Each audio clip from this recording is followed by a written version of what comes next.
All right, yeah. Here we go. Dungeons and Dragons, D&D Beyond, Roll 20, all that good stuff. I'll be honest, you don't really need the player map because they're done this fight. They're gonna go just city map, I guess. They don't really need anything. Elwayne. Just look at that. Why not? That's a beaut. We'll just look at that. So, Final Fantasy. Not Final Fantasy. I don't know why I said that. Got Final Fantasy on the brain. Dungeons and Dragons. Meridian Fall Campaign. This party recap. What's happening? So, what happened last time is they got into a fight. They were already in the fight. The whole episode, the whole session, 3-hour session, was one fight. It started with them already in the fight, and it ended with like a quick recap on what happened, which we're going to dive into far more in depth. There's going to be some role play. There's going to be some understanding about what everybody got as rewards or found on certain people or what have you. All that good stuff is going to happen now. So they got in a fight.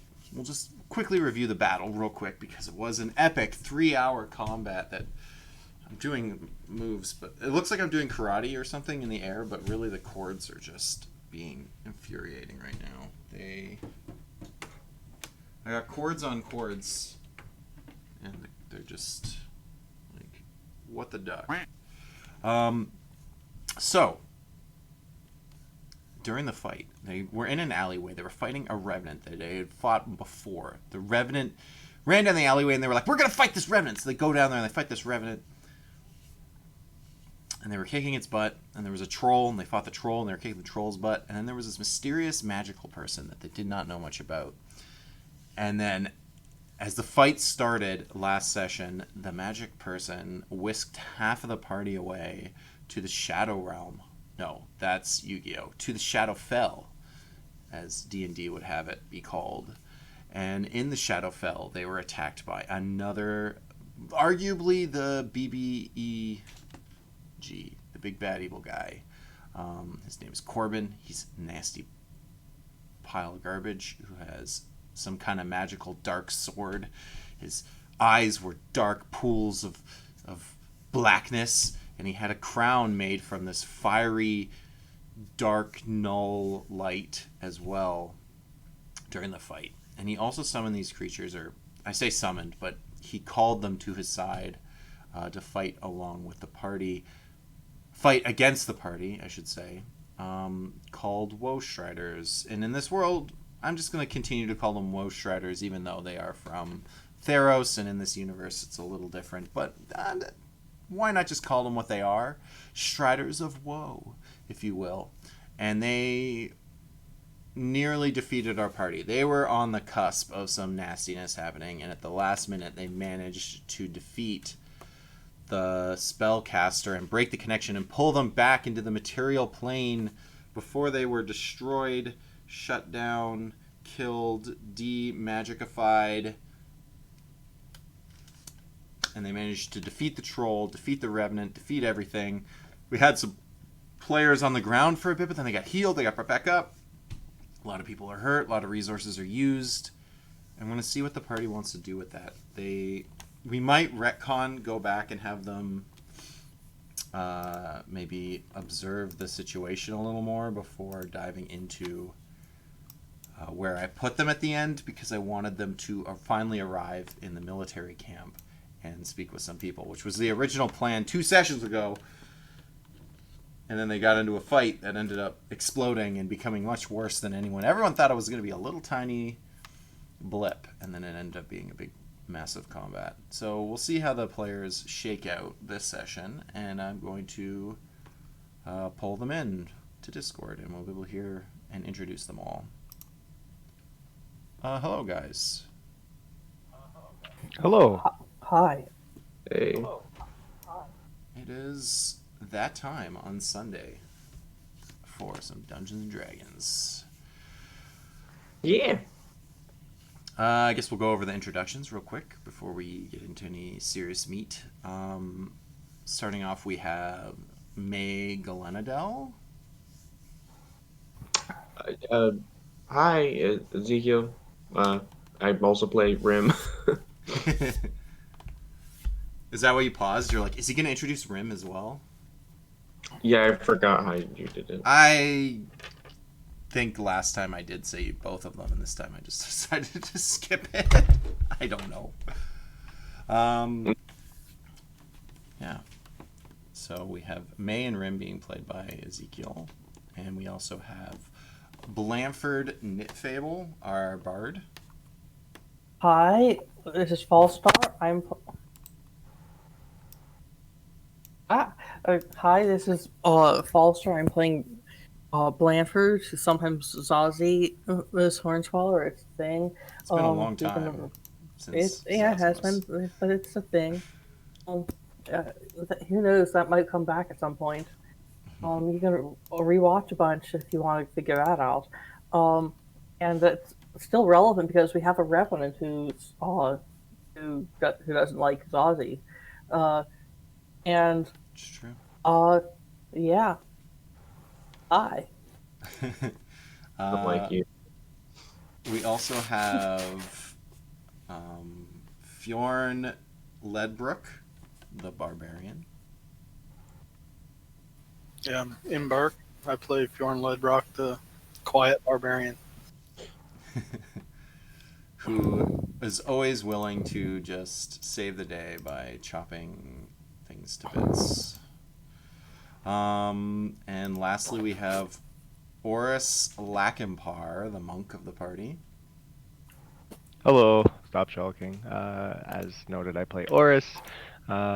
He keeps getting chased around by the Revenant that was mentioned before, and whenever he runs out of key for some reason, he just runs in and gets demolished every time. So, maybe he'll learn eventually, but yeah, for now he just, once his versatility's gone, he likes to get in close and then gets demolished. So, As soon as you get punched, it's always big, big punches. Yeah, Revenants do a I, I lot of damage.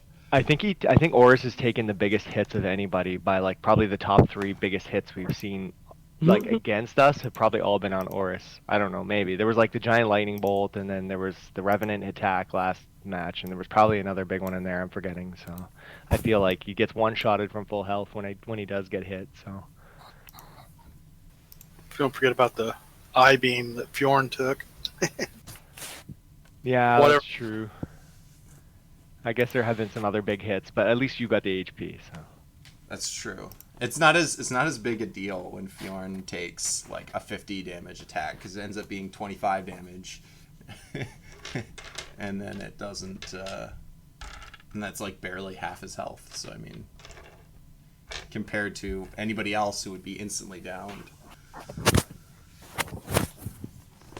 Yeah, if I took a 50, oh, I would. Oof. It'd be pretty gross. Yeah, it'd be bad. Um, quick recap of the other party. We had our first player death. I know I mentioned it in Discord, but in case anybody didn't see it, one of them, they were fighting Zombie Beholder, and if you guys remember that Zombie Beholder fight when you guys fought one, if you don't make the dex save on that disintegration ray, it can be devastating. And we saw what happens when you roll a nat 1 on your dex save and then get blasted. And before it even went down, we were. I laid it all out because I didn't want to kill anybody. I really didn't. And I said, "How many hit points you got?" And he said, "How many?" And then we went, "Okay, this is." I rolled it in chat, and it did like 1 damage more than enough to instantly obliterate his body. And then even at that point, he's like, okay, I got this last plan idea to like try to stay alive. And because he was playing Genie Warlock, they have the ability to go into their like magical lamp. It was a ring for him, but the same idea is you hide in your. Technically, that's not how it works. You can't use it as a reaction to save yourself from something. But I was like, you know what? We're gonna try it out. We're gonna try it the last minute. Give me a sleight of hand check, and he rolled yet again another natural 1. And so there was an epic scene of him trying to dive into his ring to save himself, and everyone was trying to save him and do something, and then the disintegration beam, turned him or her. It was a female character played by a male actor. She was disintegrated, and the rest of the party had to bury her ashes after the fight. It was a bit emotional. It's a bit of a thing. So it's good for everyone to remember that death can happen in D&D, and yeah, you guys were lucky in your fight that didn't happen. So appreciate that your characters are still breathing, I suppose. Adventuring is not cheap. It's a real risk you take every day.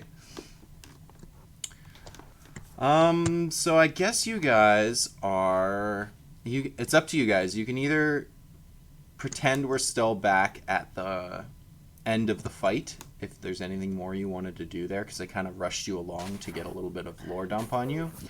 Or Can we make sure? Yeah. Can we bring the bodies of the people who were at one point the sorcerer and the revenant to the authority so they can see so they can do like a proper autopsy? So my understanding was that you guys birthed the revenant. Or how about at least the sorcerer? The sorcerer you can. Yeah, so they can do like a magical autopsy or a divine autopsy or whatever. Whatever it is. What's going on? Whatever Ava elves wish to do with that. Yeah, corpse. like figure out what's going on with this. Sure, I see no problem with that. Okay, I just want to make sure that gets done. You can definitely bring the corpse with you, and you could even go so far as to save yourself the lifting and have May raise dead the corpse and then leave the zombie for them. I'm not suspecting we'll do that. We'll just carry it, but yeah. Fjorn will just huck it over his shoulder with his massive carrying capacity, and you guys will bring it to the academy, as long as that's all anybody wants to do. Everybody else? Oris is basically dead, so he kind of needs, like, I guess, a short rest, and hit die might get him at least usable, but... Who are we back with? Well, if that's all you want to do in the alleyway, we can rush you back to the academy. Which is where... I didn't have to do in the alleyway. Okay, assuming you guys didn't need to retcon anything. Bringing the corpse is fine, so bringing the body. So when we bring you guys back to the academy, you're there with the Black Fang is there. The other female diviner is there, yet to have announced her name, I believe. Unless I have, and you guys are like, yeah, you called her something. I don't think Sherry. I did. I don't think she gave her name. Sorry? Nothing. Everybody else that you know of is still back at the Greasy Goblin. So Tessa, Callie, Clementine, they're back at the Greasy Goblin. I think that might be everybody. I think so. And then on top of that, I guess Tango is also accompanying you guys. He's also pretty hurt and is probably going to take a moment to short rest once you guys get back. I want to talk to the Black Fang. Okay. Yeah, you can definitely talk to him. He's still a little shaken from hearing that you can just be thrown into the Shadowfell at will, which was something you had discussed with him. But we can, or do you want to roleplay before even telling him that? Because we kind of skipped some of the roleplay there. I don't know. I don't think it matters if he knows that or not. All right, it's fine. Separately from other people. That's fine. May, my child. Hey, so I wanted to ask you something.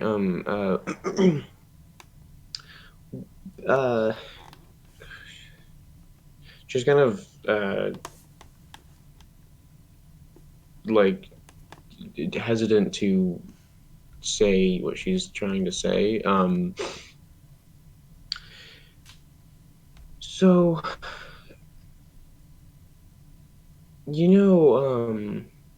like what, like anti-magic stuff is? Anti magic? Like, yeah, yeah. Uh, I think I've encountered that in the past. We've had some combatants from the Shadowfell that strong, powerful sorcerers or what have you. It's rare. I definitely don't see that often, but in my years of service, I've encountered it before. I was kind of just okay. I don't know. I was kind of Is that what happened when you were yeah, fighting? we sort of had something like that happen. I kind of just wanted to see if well, I wanted to see if the sorry, if the Mazgate had powers like that. Uh, I, I don't know. We have driven the Mazgate off on several occasions. Missions that I've been a part of, but I've never seen it do anything to affect the outcome of the combat of the fight. It just more or less stands there dauntingly over everyone, and occasionally opens more gateways to the other realms. It's the things that come through that are the true threats. Okay, I guess that's it. I just gotta deal with anti-magic now. So you dealt with a powerful sorcerer. No, it was just like a monster or something. He kind of looks around for a sec. A monster, you say? Well, I mean, yeah, I mean there was people doing magic, but the anti-magic wasn't from a person; it was from just a monster. I've never heard of that. You fought this creature. Yes, yeah. Did you defeat it? You live. We killed it, right? I think so, yeah. I Yes. actually don't think you finished off even one. Oh, okay. Then I think you no. bloodied one, and then some more arrived, and I don't believe you ended up with any of them actually killed. For some reason, I thought we killed the first one, but maybe not. I mean, we almost got it, but it was just we had to escape. We were stuck in the Shadowfell and whatever, like we told you. But either way, it was just it wasn't like it was impossible, but like of the whole group, I'm kind of entirely magic based, so it wasn't good. That sounds scary. That sounds like Yeah. losing your senses. Yeah, yeah, it was not good, that's for sure. I wish there was something I could do to help you. I am not the most. I chose to run. I What? recommend the same thing, but I would understand if it wasn't in your nature. I'm embarrassed, but I chose to hide from it all those years. Oh, right, okay. I thought you meant like recently. Yeah, no, that's not. I get, yeah, guess that makes sense. It's pretty terrifying. You're a stronger warrior than I. Thanks, I guess. You're like, nah, I still think the Black Fang's a dick. I don't. Oh, or it's just like, no, we're not stronger than him yet. It took 4 of us to beat him, 5 of us or something, but I mean, it's not. It's we'll not like get there. But she's just. It's not. That's not what she's looking for or something. She's just like trying to figure stuff out right now, and she's at the end of her rope at the moment. Yeah, that's what he's implying. Like, you guys are probably pretty wary from, and he understands because he's been in that situation. It scared the shit out of him, and he went and hid and lived a hermit life for hundreds of years instead of dealing with it. So, yeah. If you guys are, I mean, unless you guys give up as being adventurers, the assumption is that you continue. He's very impressed. Yep. That you have So the retired. fortitude. Yeah, back in whatever the name of the town was, by Boulder. No, yeah, that's all she really had to say. She just wanted to see if he knew anything about it. And apparently, he doesn't know anything at all about it. So About the creature, no, he doesn't know anything about Woe Striders, if that's what you're asking. I mean, not about that, about anti-magic or creatures that can do it or magic that can do it or anything about that. Because to her, that was out of everything that happened, that was the scariest thing. Yeah, like Actually, he's experienced like powerful magic users in his fights, but he's never seen like we know meta-wise that there are monsters in the D&D universe that can do it. He's never, for example, met a is it beholders that can do it? yeah. Yeah, he's never encountered, say, like a beholder or any other of the monsters, astral dreadnought or whatever, or the Woe Strider. He's never encountered a monster that has the ability to just inflict this. He's used to it being like actually he's seen in his lifetime the spell, the anti-magic spell, but he's never seen a cone of anti-magic or whatever.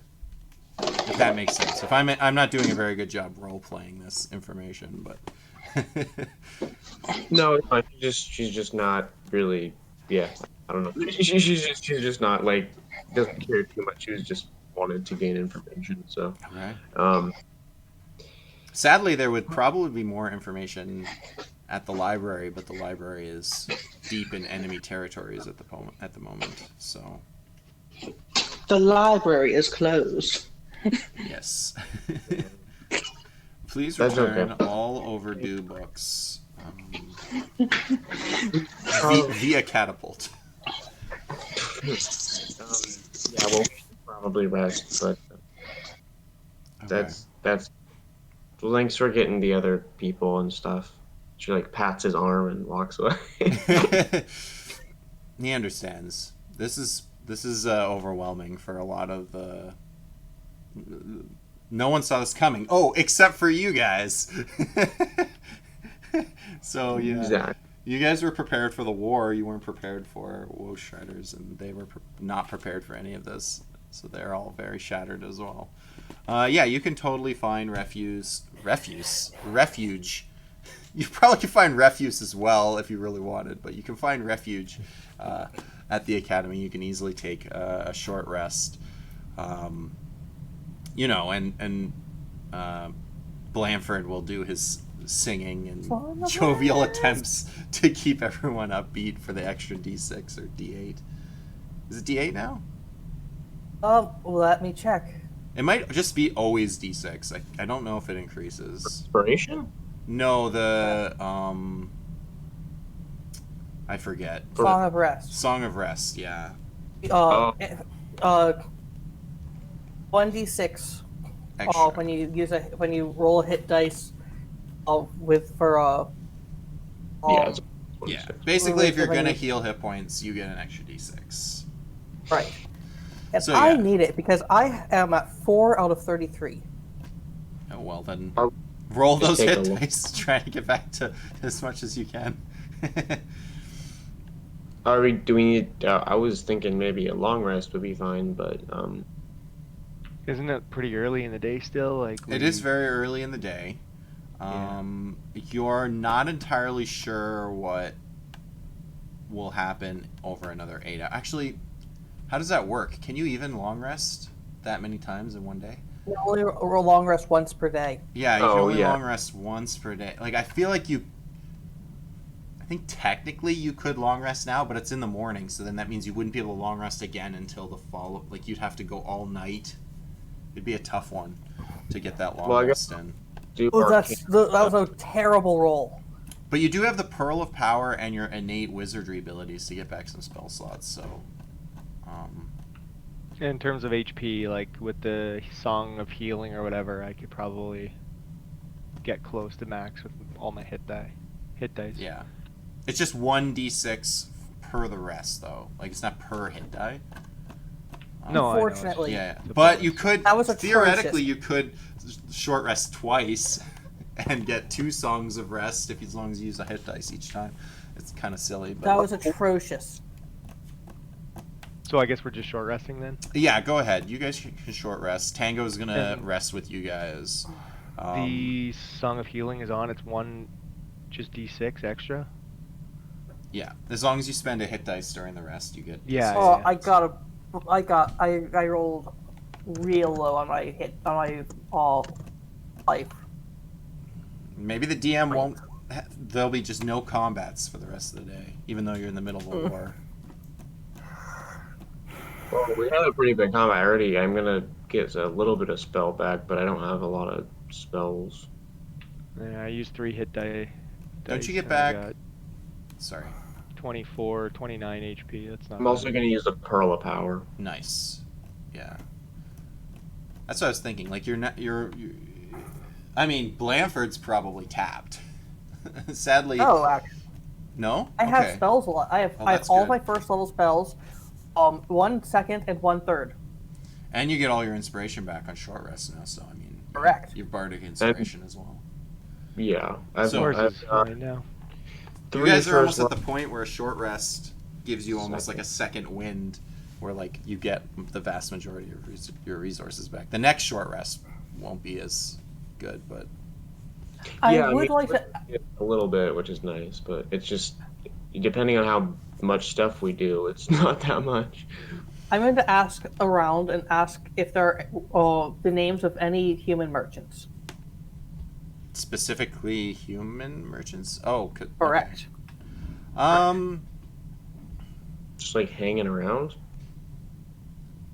So you start. Give me an investigation as you're asking around the camp, or Not you can good. do. You can do. I'll let you do persuasion as well if you want, because you can Persuasion- persuade people to give you the information. I know I'm stretching the limits of what a skill check is, but I'm picturing you being the way Blanford investigates by talking to people is almost a performance or a persuasion. So I'll let you use one of those roles if you'd prefer. Yo, I mean, let's be honest. A bard should be good at investigating when it comes to talking to people, if you really think about it. that was a 25. Nice. It was so close Jesus to being really Christ. bad. Okay, so I was going to give you some information. I might have to give you a little. I might have to find a little extra information to give you. The first thing you notice is that, or the first thing that you hear about the group or tribe of Coldlanders, the ones that you had encountered a day ago, that kind of sort of knew Fjorn a little bit, and also fought you a few days back with the Revenant. You know that they are mostly humans from the Coldlands, and you suspect that in their group there would be someone who can do trading with you. That would also be a human. I think that's what you asked for. Yes. But in addition to that information, let's see, what else can I give you here? You know what? While you're doing that and you're, name dropping that you're honor clad and you're name dropping that, you're like trying to save the war and people are respecting you, you manage to actually like, you're not even asking, you're just like talking to them and like being your bardic self, and people are like offering you things as you go around, and so you're collecting like gold. They're like giving you their like paychecks, these soldiers. I'm gonna give you a potion of healing. What? That someone had stashed on them for the war effort, and they're like, no, you're gonna need this more than us. Like, you guys are awesome. You guys are heroes. And I'm gonna give you 80 gold coins total throughout the different people you talked to. It took you a while. You had to talk to a bunch of people. They weren't giving you like 10 gold apiece. They were giving you like what they had. One. But yeah, you can have 80 gold. But while you're doing that and figuring that information out, the rest of you, like, you guys are like, 80 gold? Well, don't worry about that, because while the rest of you are waiting for Blanford to get this information, the commander does speak with you guys. And basically, first he lets you know that you guys are already aware that the front line is kind of moved up when you took your last long rest. But what you didn't know, and he lets you know about, is that the town hall has fallen, and that basically half the forces are defeated at this point. So We're gonna lose. he right? basically it sounds bad. And he basically says you guys are like their only hope at this point, and he gives you access to their like military reserves. So The treasure. in addition to 2,000 gold that you can split amongst the party, they will try to offer you more. He says we can give you more. More will be coming, and we can offer you more gold down the road. Yeah, basically, here's the treasure. Here's our like reserved funds and our reserved, He also says that if you guys want, you can you can command soldiers if you want. At this point, if you're really into it, we have some like low level elven soldiers that you can either like take with you, or you can if you find that there's like a mission or something you want to do that you also want to be doing something else, you can like tell them what to do. Basically, the commander is like conceding that you guys are almost like the commanders of him. He's gonna take give you full reign of all the resources available here, because they just want to stay alive, and they know you guys are probably their best bet, because tomorrow the reinforcements are supposed to arrive. Although after being given that, you do speak, the Black Fang again will talk to you, and he'll let you know that they're at least a day away, because he can't sense them yet. So the captain or the commander or whatever, he seems very like convinced that they're almost gonna have people saved. Like he's almost like trying to convince himself that they're gonna be saved very soon. But the Black Fang is like, I can't say for sure. It's at least that amount of time, because they're further away than that. So I mean,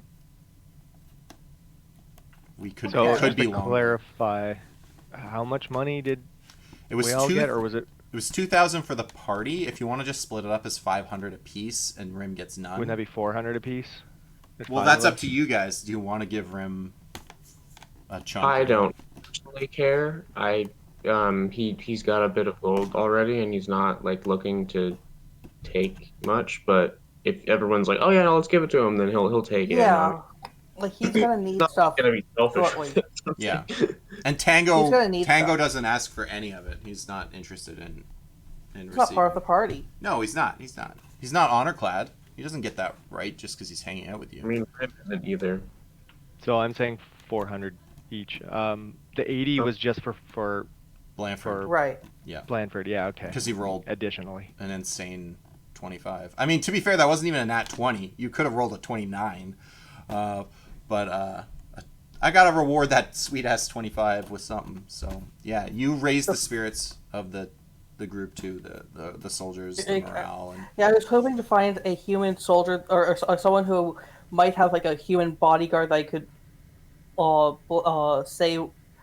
send a message. Yeah. send Why them. not? Oh, you wanted to like hire someone to take a message somewhere? No, use their name to do sending. Oh, you were hoping for someone tied to like say Ironfell? Right. Yeah, that Well, one yeah. that you don't find. Like the Coldlanders don't have a tie-in Oh. with Ironfell Okay. really, and they're Yeah, more or really- less the only humans that aren't Aren't. your enemy currently. I mean, Okay, I was like hoping for like a merchant from Ironfell who was kind of shady but kind of okay. Hey, maybe if I got a natural 20. Maybe, Right. maybe. Then you just materialize people out of thin air. So, someone said that in the Yeah. other game. You said you can't make matter out of nothing, and I'm like, yeah, I can. You look to your left, and there's some extra matter over there. Like, I'm the dungeon master. I can make matter out of anything. I just say it's there. And they were like, oh, yeah, I guess you're right. The rules of physics do not apply to the DM. Okay. Darn, so I was hoping. The treasure room, can we go check that out? Is there anything good in there for us? Sure. So there's like general equipment. Nothing that supersedes like the magical equipment that you guys already have. There's just like, sets of armor, sets of like swords and spears and stuff. So what is like our next step, guys? Okay. Let's Are we- look at the map. Are these people like are we losing? Should we just have everybody leave, kind of thing? Or it kind of feels like that. I don't know how we're supposed to turn this tide of battle. It's like it's not even Okay. a battle, it's a war. All right. Where is the? Could you draw a line more or less where the? You draw more or less where the lines are. Sure. That would help 5/18ths. You can't do the fractions? Come on. No, I'm really bad. 5/18ths of the city. We'll say like that. Before we leave the... That's what's been taken by the humans. Yeah. That's Oh, what's boy, that- overtaken. Yeah, you're in the north of that. Oh, Yeah. boy. So you that's- guys fought like kind of over here-ish, or like you were like just kind of traveling along, and then you were like in an alleyway. You didn't like. You were still like a few blocks away from any like hard fighting. Then the town hall might be like kind of on the edge. Okay. And they defeated that. So I mean, it's obviously it's not a straight line. It's the fighting is like. Jagged. Imagine it realistic and awesome instead of Okay. crappy in how I drew it. That gives me something to work with. Now I get it. I was gonna say, if we're looking through the treasure room, can Oris just grab, like, is there a battle axe in there? Just a generic one? Because that's his level 6 Kensei weapon, and he hasn't picked one up yet. Nice, yeah, It's- 100%. It's martial Yeah. and versatile, so it's not, like, out of the bounds or Sweet. anything. And this, yeah, not a great axe, just a battle axe. Yeah, for sure. You can pick that up. You guys, Cool. yeah, if you want like extra javelins, you load up arrows, javelins. If you guys weren't really keeping Arrows. track of them, but you guys can max out on those, like as many as you think is appropriate to carry. Yeah, I guess So crossbow bolts, actually. Sword. I'm sorry. Oh, crossbow. Yeah, I don't know how often you use your crossbow bolts, but yeah, you can. Yes, but- definitely have them. She'll grab a short sword because she doesn't have hers. anymore. That's right. Yeah, you kept wanting a short sword. You never had one. Yeah, definitely. You guys can armor up at this point. I'd like Cool. to see if there are like any potions in reserve back here. Curious question. As I don't know who would ask you this. I don't want to ask as the DM. I'm gonna say Tango, but I wanted Tango to talk to you guys about something else first. But I'm gonna just jump ahead to him mentioning this to May, because I'm gonna assume you guys explained to Tango, or he at least was around when you explained it to like the situation in the Shadowfell to the diviners. So he's gonna go up to May and say, like, if you truly encountered anti-magic creatures, it might be prudent to have a pair of armor as backup. I can't use armor. Oh, you can't. Sorry, I apologize. Then I assumed you could use light armor as a wizard. No, it's fine. She just is like I can't. She's like to him. It's like a little bit indignantly. Like, I just like I'm not. I have to like train to use armor. It's Okay. not like you can. I thought wizards could use light armor, but I must be thinking of other spellcasters. I think Oris can use it, but it actually does worse for him than not Yeah, having you don't it, want so. to. You don't want to use it. Most of them can. It's just the few that can't are like sorcerers and wizards, but like Warlocks. bards and druids and warlocks and Warlocks. stuff really do light and sometimes medium. But nope, she can't. I mean, she's got 13. My fault. My fault. Let's pretend the DM didn't even. You know what? I like that Tango's stupid, and he suggests it, even though he doesn't know. Yeah, no, I mean it's not that weird. He might. I mean, in real life, it wouldn't be that weird to be like, you could maybe just throw some armor on, just or have some in case. And she's like, I can't. Like maybe she's just like, yeah, I've kind of tried before. Even the light stuff is just so stiff. I can't. I Can't can't function. even cast or swing a sword very well. So it's yeah. But maybe, but it's something I've been thinking about if I should try to train with something like that, just in case.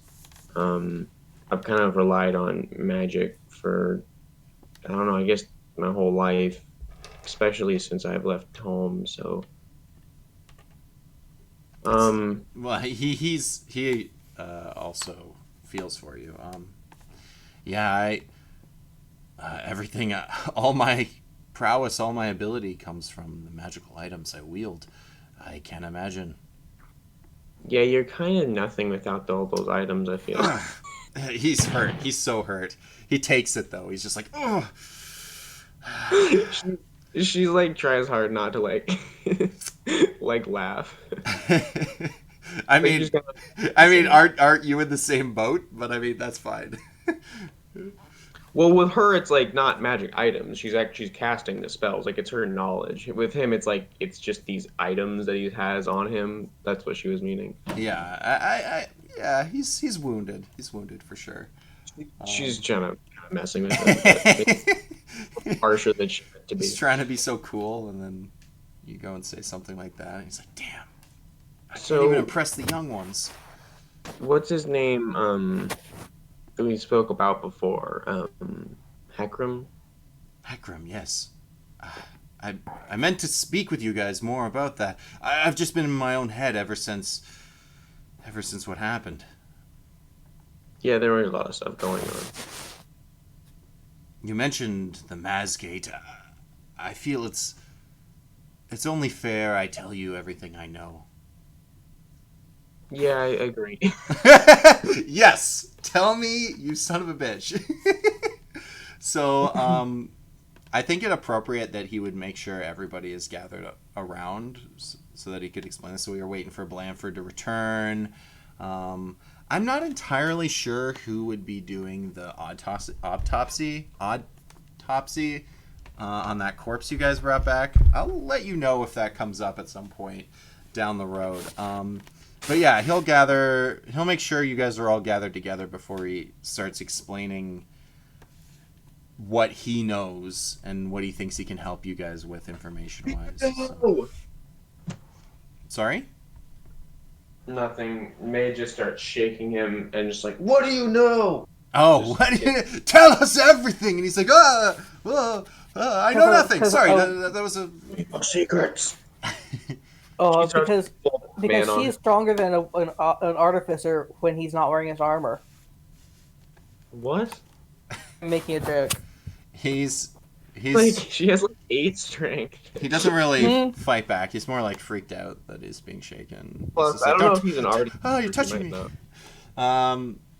Yeah. You guys don't know exactly what's. His He's never deal, really but- said he made all these items. To me, it seems more like he's just taken them from random things. Maybe he might be an artificer, Yeah. but so far he hasn't been like, oh, look at this thing I made. I feel like he'd be a little bit more proud about it, you know? Mm. The interesting thing is that he seems, able to, like his martial abilities or whatever you want to call it. He's capable of using all of these items. Some of them would be like attuned only to spellcasters. Some of them would be only useful for martial classes, and he just seems to be utilizing all these items without any issue. But yeah, he hasn't mentioned making them himself or anything like that. But he does sit you guys down and tell you a little bit.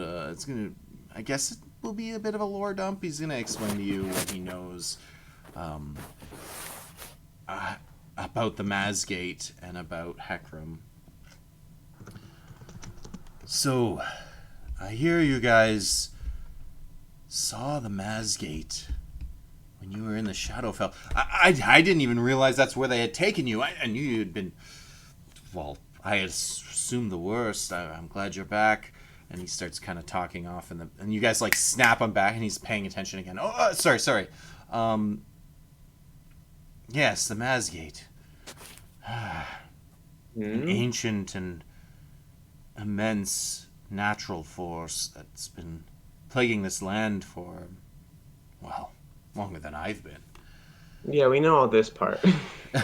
He's recapping himself, more or less. I know, I'm just kidding. Yeah, you're like, come on now. I don't want you not to say it. It's just I her know just being- all the things. I read the religion book, the religion textbook in the library. What was it? It was I like read the kitty book. Well, we talked to what's his name, anyways. All that stuff he told Yeah. us. Heckram. Heckram is a powerful, very powerful magic user. And many years ago, he tried to defeat the Mazgate. Without the help of Ava and her elves, he planned a ritual, laid a trap. As you can tell, it clearly did not work. You asked me before how you could find Heckram, and I can help you as best I can, but I'll be honest, the other members of the Highmark Guild look for him every day. When the time came for him to perform his act and banish the Mazgate, I saw some of his papers. I mean, I would have thought it would have worked, but So he had a trap for the Mazgate, you said? he has a way to destroy it. What would that entail? I mean, not that I know like super advanced magic, but that seems a little bit crazy because it's like a Titan essentially. But that was Heckram for you. I have seen that man do things that I've seen no other. The only thing is he had a peculiar obsession with beholders. He loved the damn things. I could never understand it. But that's what it had to do with. Something about tapping into the beholder's ability to create from dream, to uncreate, or create a way of destroying something that powerful. I don't know exactly the specifics, but what I do know is that something happened during that event. And Seriously? Heckram was... Sorry, you can ask. So you're like he became a beholder or something, or he tried to use them in some way? He tried to use them. He tried to use the very essence of a beholder. Honestly, some say he had a dozen chained, but that seems... I mean, I know of some crazy, powerful magics, but a dozen beholders, they would tear each other to pieces. I can't believe that that's what was actually used, but those are the stories, the far-flung ones. Anyways, I don't know that much about beholders, so when it failed, his soul was ripped into pieces, torn asunder. That's also supposed to reference the titles for the last couple episodes that I've not really... I think the last one was like A Soul Asunder or something like that. yeah. I was referencing this lore dump that was supposed to happen at the end of last session, but didn't. Anyways, he is now... some say a dozen people. I know it sounds crazy. I'll explain better. His body, Magic. his soul... I'm sorry? I mean, magic exists, so that's not that crazy. Yeah, no, it's not. He's in a bunch of different people, or he is a bunch of like he.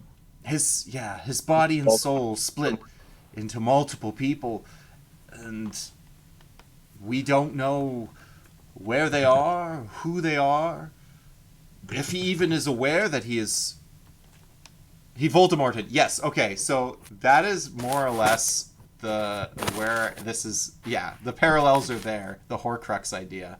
The Horcrux idea for Harry Potter is every time you kill someone, your soul splits, and you have to put it into a Horcrux. So to like meta this a little quicker, he explains that instead of being into objects, it's into individual people. And it wasn't because he murdered someone, it was because of this event. But it's a similar idea in that he now exists as multiple people.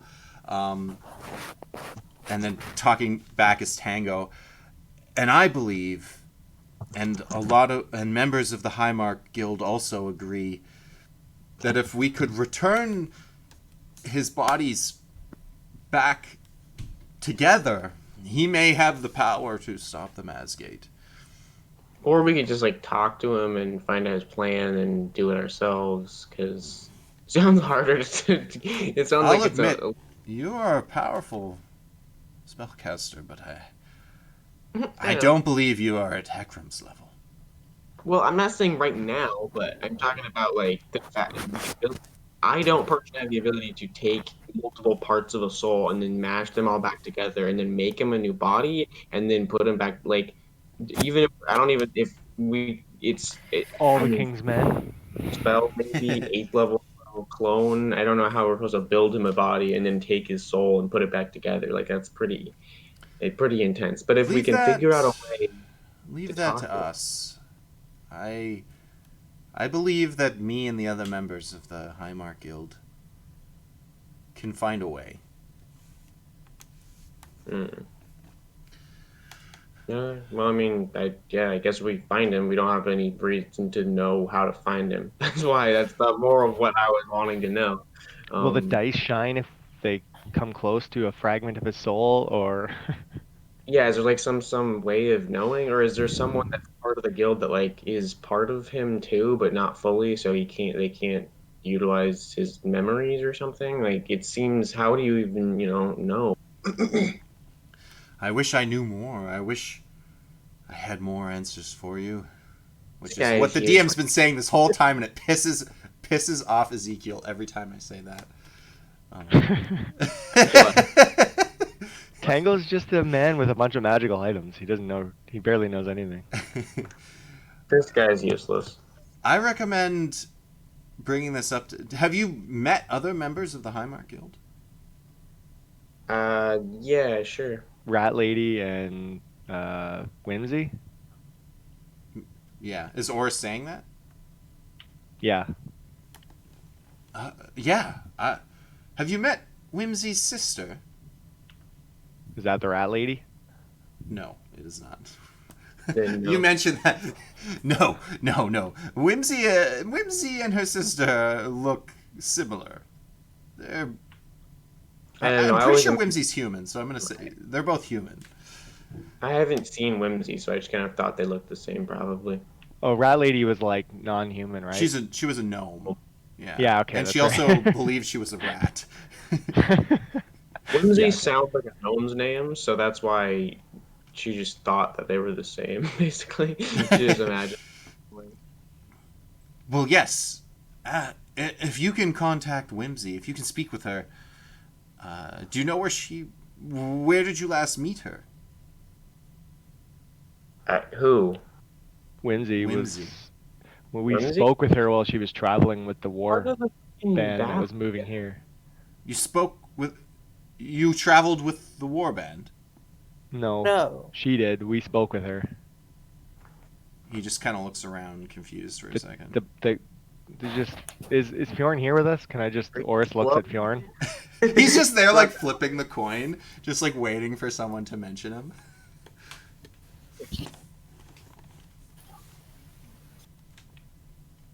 The barbarian has a coin that we can speak to her directly with. Oh, well, that sounds fantastic. Yes, ask her for help. I imagine she knows more than I do about these things. I've just been wandering around looking for any information I could gather, and so far you guys have given me the biggest, juiciest pieces.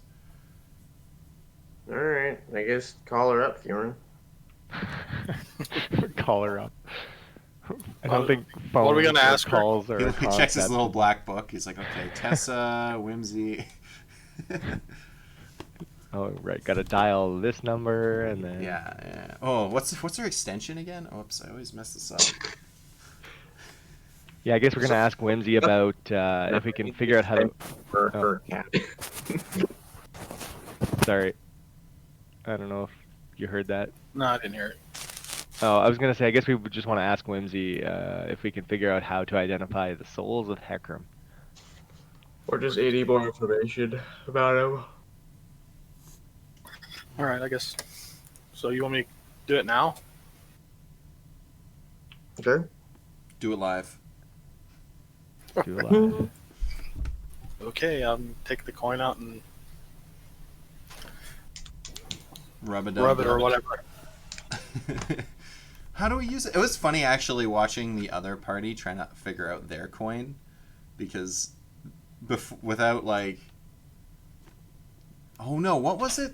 They collected their first Hecarim's token, and they tried to figure out how to use that just by like randomly like throwing it and like hitting it against stuff. It was pretty funny, but you guys already know how to use it because Tango taught you how to use Hecarim's tokens to affect the dice rolls of the dice, but they don't know that yet, so they're just like, how do I get this working? I don't know. And they tried like a bunch of things, even though I told them they don't know how to use it yet, and they were like, we can do this. We're just gonna like spin it on our finger and then it'll activate, right? And I'm like, no, that's not how it works. Anyways, yeah, you rub the coin and you connect with the mental mind of Whimsy. It takes a second, actually. You notice that when you're used to it being almost instantaneous, but this time around when you go to use it, you almost feel like you're having trouble like finding her, or the coin's having trouble finding her or something. You have trouble explaining it, not that you're going to, because Fjorn never explains this stuff to the party anyways, what he's feeling in his mind. But eventually it's like you went down a long corridor that was winding, and eventually you connect and you hear Whimsy, and it's faint, and you hear her. Are you there? Yes. Where are you at? I'm still captive. Are you in the city that's under siege? I think I heard. Yes, the Elven City. I believe I overheard that.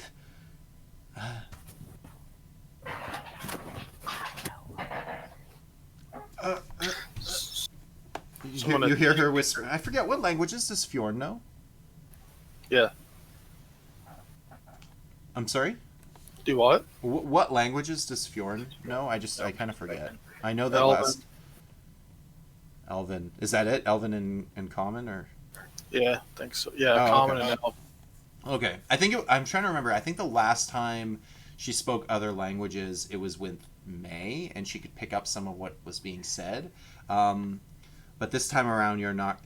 because it's you speaking to her, you're unfamiliar with the language. You just hear her, like, whispering, kind of... just whispering, like, other words that you don't understand, and then kind of snapping back to paying attention to you again.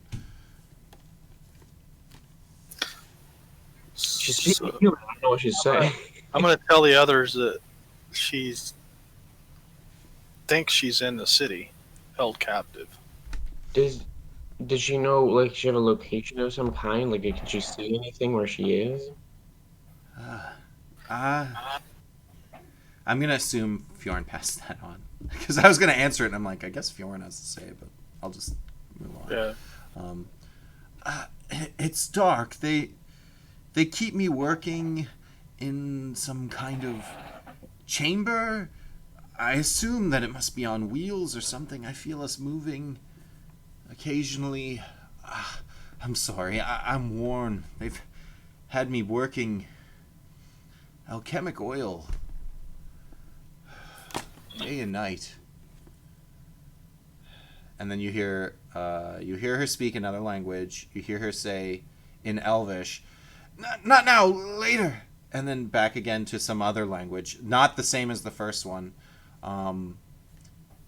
That again you don't recognize, and then she snaps back. But normally you can hear like the.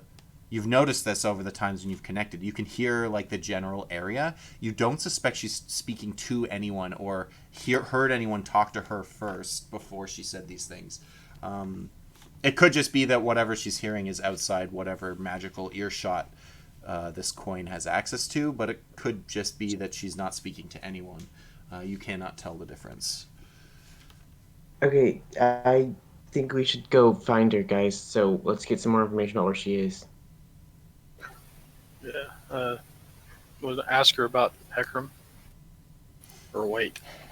Sure, we can do that too. What's Someone ask her about Heckram. Heckram again. I feel like we've spoken about Heckram with her before, and she was very vague about what she told you. I could be wrong. Maybe you haven't mentioned Heckram to her. I feel like maybe you didn't speak about Heckram, but you talked about the dice at one point. I feel like you might have asked her about how the dice work. Yeah, we asked about the dice, and she mentioned Heckram. And she mentioned Heckram. That might have been the first time you heard the name. Yeah. okay? So she's going to be not very forthright with anything, but I will speed this along and assume you mentioned some of what Tango said and what you already know to kind of prod her to...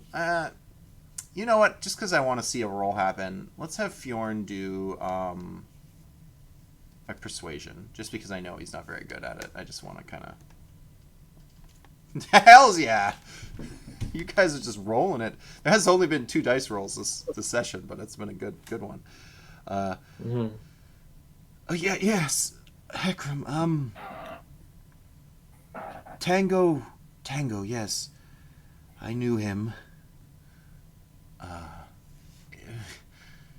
He's quite useless, that man. Should we kill him?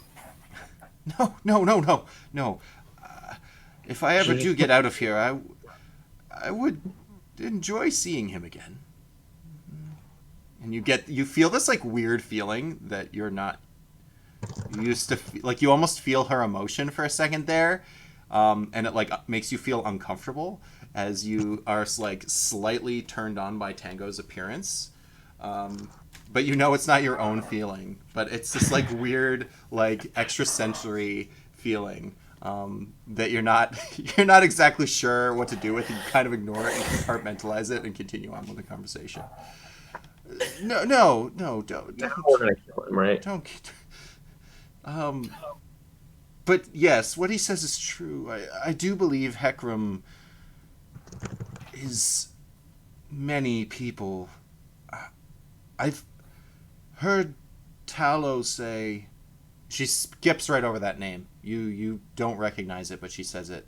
I've heard Tallow say she may have tracked someone down in Ironfell she suspects may be part of Heckram. I personally haven't met anyone. That's why I joined the army. I thought the more people I saw, the more chances. I assumed adventurers would bump into him eventually. That's why I gave you this coin in the first place. Oh, yeah, she says in Elvish, I am so tired. I'm sorry. So if we was to mount a effort to try to get you out, do you have any idea possibly where around what? You hear like her body moving, like for the first time in this whole conversation. You get this sense that like as her body starts moving, that you now realize that your body has felt cold this whole time, and as she gets up, you're now aware that she was laying on like cold stone and just did not care that her body was cold. And she gets up. Give me a moment. I'll see if I can give you something to go on. And you hear her like shuffling around, walking a bit. You hear her like clash on like wooden table, some glass banging a little bit. And your hand, you feel your hand. You feel like the more times you use this ring or this coin, the closer, like the more sensory you're getting off. You know what? Do you have the ring of numbness? I guess that wouldn't be active. That's very interesting. That's actually a really interesting situation for the DM finds that fascinating, that you also have the ability to numb sensation. Anyways, you feel like every time you use this coin to connect and speak with her, you're getting like a little more than you're used to getting. Like it used to be just words, a little bit of noise, but now you're starting to like get some feelings and stuff. Oh, May has the ring? No. I thought you still had it attuned to you because it gave you like a bunch of extra hit points. Who used it when Okay. they walked into the Crackle Yeah. Forge? I do have it. I just Well, I used it, but it's Fjorn. Fjorn has it. I was confused. Fjorn gets confused easily. So you feel your hand be cold as she presses it against. You can feel like the stonework, like a stone wall on the palm of your hand. She stops for a moment. She starts chanting in another language again that you don't recognize because this is Fjorn and he doesn't pick up on languages. After a few moments, humming, hamana, but in another language. And she stops. Wherever I am, there are soldiers. There are buildings, yes. I must be in the city. I must be. We're near buildings, not camp tents. I suspect we're inside the walls. You feel like pain in your head for a moment as she's overthinking. Like a headache is in her head. She goes, you hear her on her counter again, banging around on stuff. You hear the popping of a cork and the downing of liquid as she drinks something. What's wrong? She starts her to. You Ask feel. her if she Yeah, if she has a window, ask her to break something outside it or tie a rope. No windows. It's a windowless room. The day and night. Is it? Tell me, what time of day is it? Daytime, morning. it's daytime. Oh, thank you. I'm just trying to gain my bearings. She seems to have more strength in her voice now at this point. Yes. Potion of. Potion of can talk properly. Like pinpoint her location magically, like that. I suspect she's down, touching the ground, listening. Soldiers, yes. There is.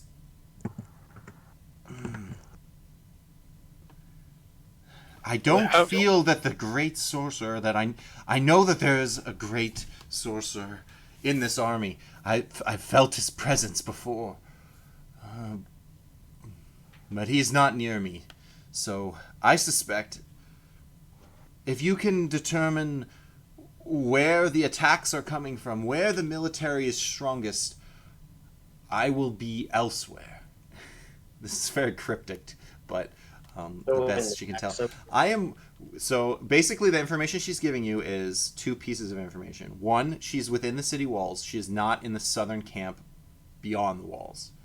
And two, she is not where the sorcerer is. Now, if the sorcerer is in the camp at the moment, you're not getting any extra information. But if the sorcerer is in the city, whatever part of the city is, you basically want to find the furthest point away from it. They have her working on alchemist oil or whatever. Yeah. Yes. So I'm gonna ask her is she in some kind of alchemist shop, or did they bring their own tools to do that with? They've let me take my materials with me. Ask what uh, what is the commanding officer? Um, I've heard the men speak of many powerful leaders. The sorcerer, they just refer to him as the sorcerer. I've heard one almost mention his name, or her name. She kind of trails off for a second. Again, she whispers something. This time it's very guttural. Whatever language she's speaking, it sounds like it disturbs you a little bit. And it actually vaguely reminds you of a language you had heard before this campaign started back in the Coldlands, back when you had your event that brought you here. Again, you can't determine the language. Do you want me to Because- listen? Fjorn doesn't know. You could relay some of. You could do your best to, if that's what you want to do. Fjorn could relay this stuff to the party, and you guys could try to translate. Yeah, I figured out listen. anyway, trying to relay everything back to him. Can I listen into what she's saying, or I thought about that. I'm like, if you all hold hands, you can all. But I don't think the power of the coin is going to be transferable like that. no? I mean, like have him I hand it off to just me. Yeah, that's an option. If you guys want to do that, you'll have to break it. Give the coin to May, and she can rub it and speak with him. Although, I suppose you could just do that. But I actually kind of recommend, and May might think to recommend this as well, given the last time, to have Oris speak with her instead. Because you remember the last time you spoke with her, Oris wasn't with you guys. Or maybe he... How did that work? When were they speaking last? Were you with her? When was the conversation? Or where? Because you didn't have Fjorn with you either, so I have trouble believing there was only the two of you. Well, unless it was when they were taming the owlbears. Maybe? I forget. All I remember from the last time you spoke with Whimsy, when May spoke with Whimsy, that she heard Abyssal, but she doesn't know Abyssal. She only knows a little bit because Oris has been training her. And I just wanted to bring that up because as many languages you could choose to have May, but I know Oris knows a lot of languages as well. So it's up to you guys to decide who wants to speak with Whimsy. But yeah, you can definitely do that. She's not going to repeat those other languages because they're clearly not a conversation with you. So if you go back and say, "Hey, can you repeat that thing?" you might find that she might not even remember or even want to tell you. But if you just want to accidentally pick up on these things that she's saying, you'll need one of the people who can speak those languages. What was the other languages? I have Abyssal and Okay, Infernal so Primordial. Don't know. you don't really know until someone is listening in that can pick up on it. I guess Fjorn can try his best to relay this information back to you guys. So what I'm going to ask is that May and Oris both make insight rolls. You're trying to... So Fjorn's doing his best to repeat some of the words he's hearing, but he's having trouble doing it. So you guys have to, know the cadence of... Okay, or... Well... Nat 1. the cadences of your friend here, Fjorn, and, incite the languages. Okay, so... You're like, okay, Abyssal? Abyssal. I'm pretty sure that one. I don't recognize that one. I don't know what this is. Is that... That might be Halfling. Which is weird because neither of you know Halfling. But that's your guess. I'm not saying if that's right or not because your insight is only a 14. Is that Halfling? Well, clearly Elvish. And Fjorn's just like, well, yeah. We all speak Elvish here, all of us, I think. Do all of you speak Elvish? No. Elvish here. Yeah. So everyone but Oris speaks the Elvish. Yeah. What other languages do you guys know? I think you think maybe you're like, that might be Sylvan. That might be Sylvan. What other languages do you guys know? I know Celestial, Common, Draconic. Primordial, and Sylvan.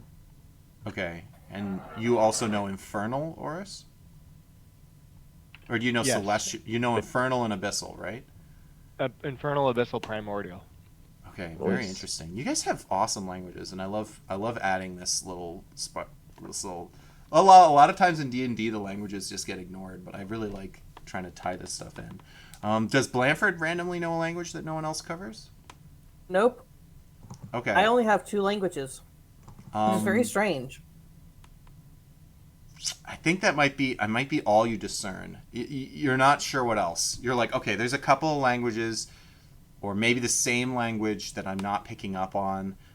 You thought maybe Halfling, but again, you're kind of guessing based on the other languages you know. Is Halfling even a language, or am I making that up? That is. It's a It language. is. Okay. Pretty rare. I'm pretty sure it's a language. I'm pretty sure all Yeah, the it like base races just- have their own language. It's believe- Quarterling. No, normally. Quarterling. They only speak half the halfling. So yeah, you think you've picked up on some Sylvan, some Abyssal, and some maybe halfling, and then something else, either 1 or 2 other things you weren't sure about. So it's up to you guys as the party to decide who wants to continue the conversation on with Whimsy. She's not going to object to you guys switching people.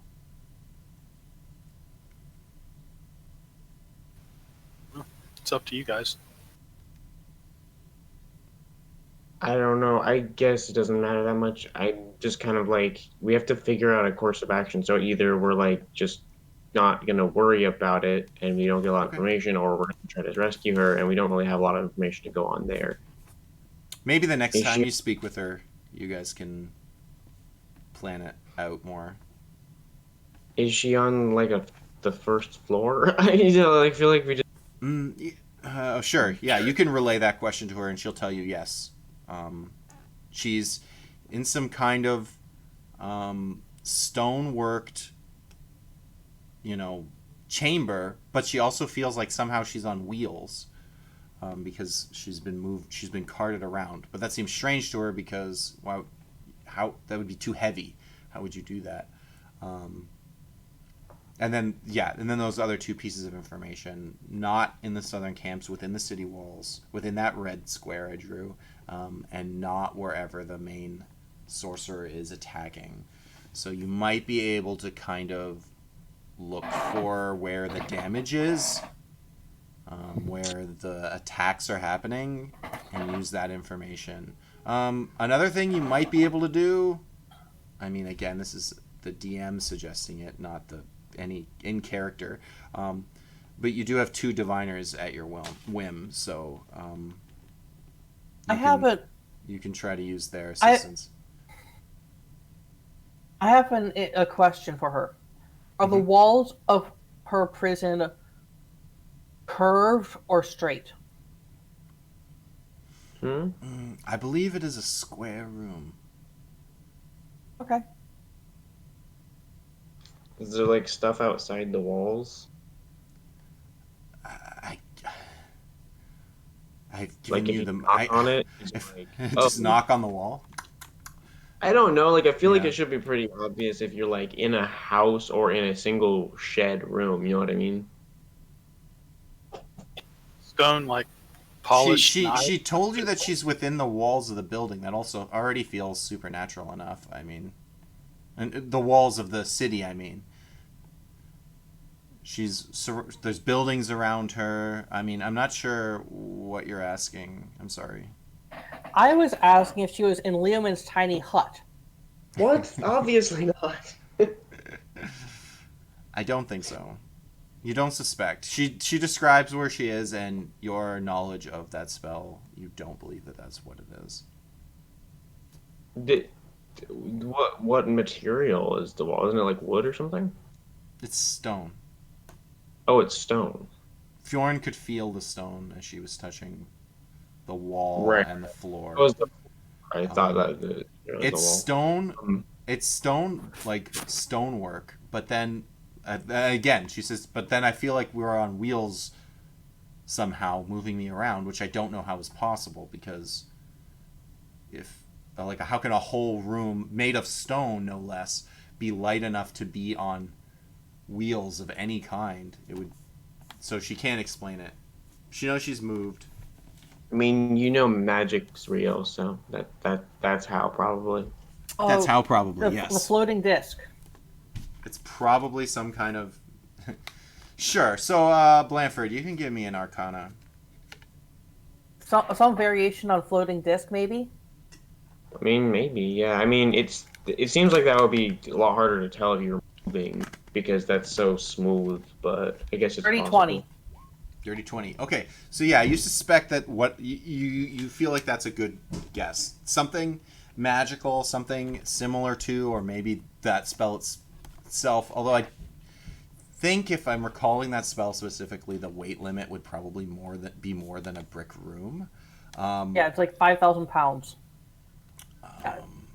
But yeah, that's what you're suspecting is some kind of magical, enchanted thing is carrying her around and having her basically just stay in this room, producing alchemic oil for the war effort. My thought was like a variation on Leomin's tiny hut on top of a variation on Tensor's floating disc. Could be. It's not a bad guess, and honestly, you might have to get there for the DM to improv exactly what he's thinking. I'm about like 90% of the way there. We'll see what happens.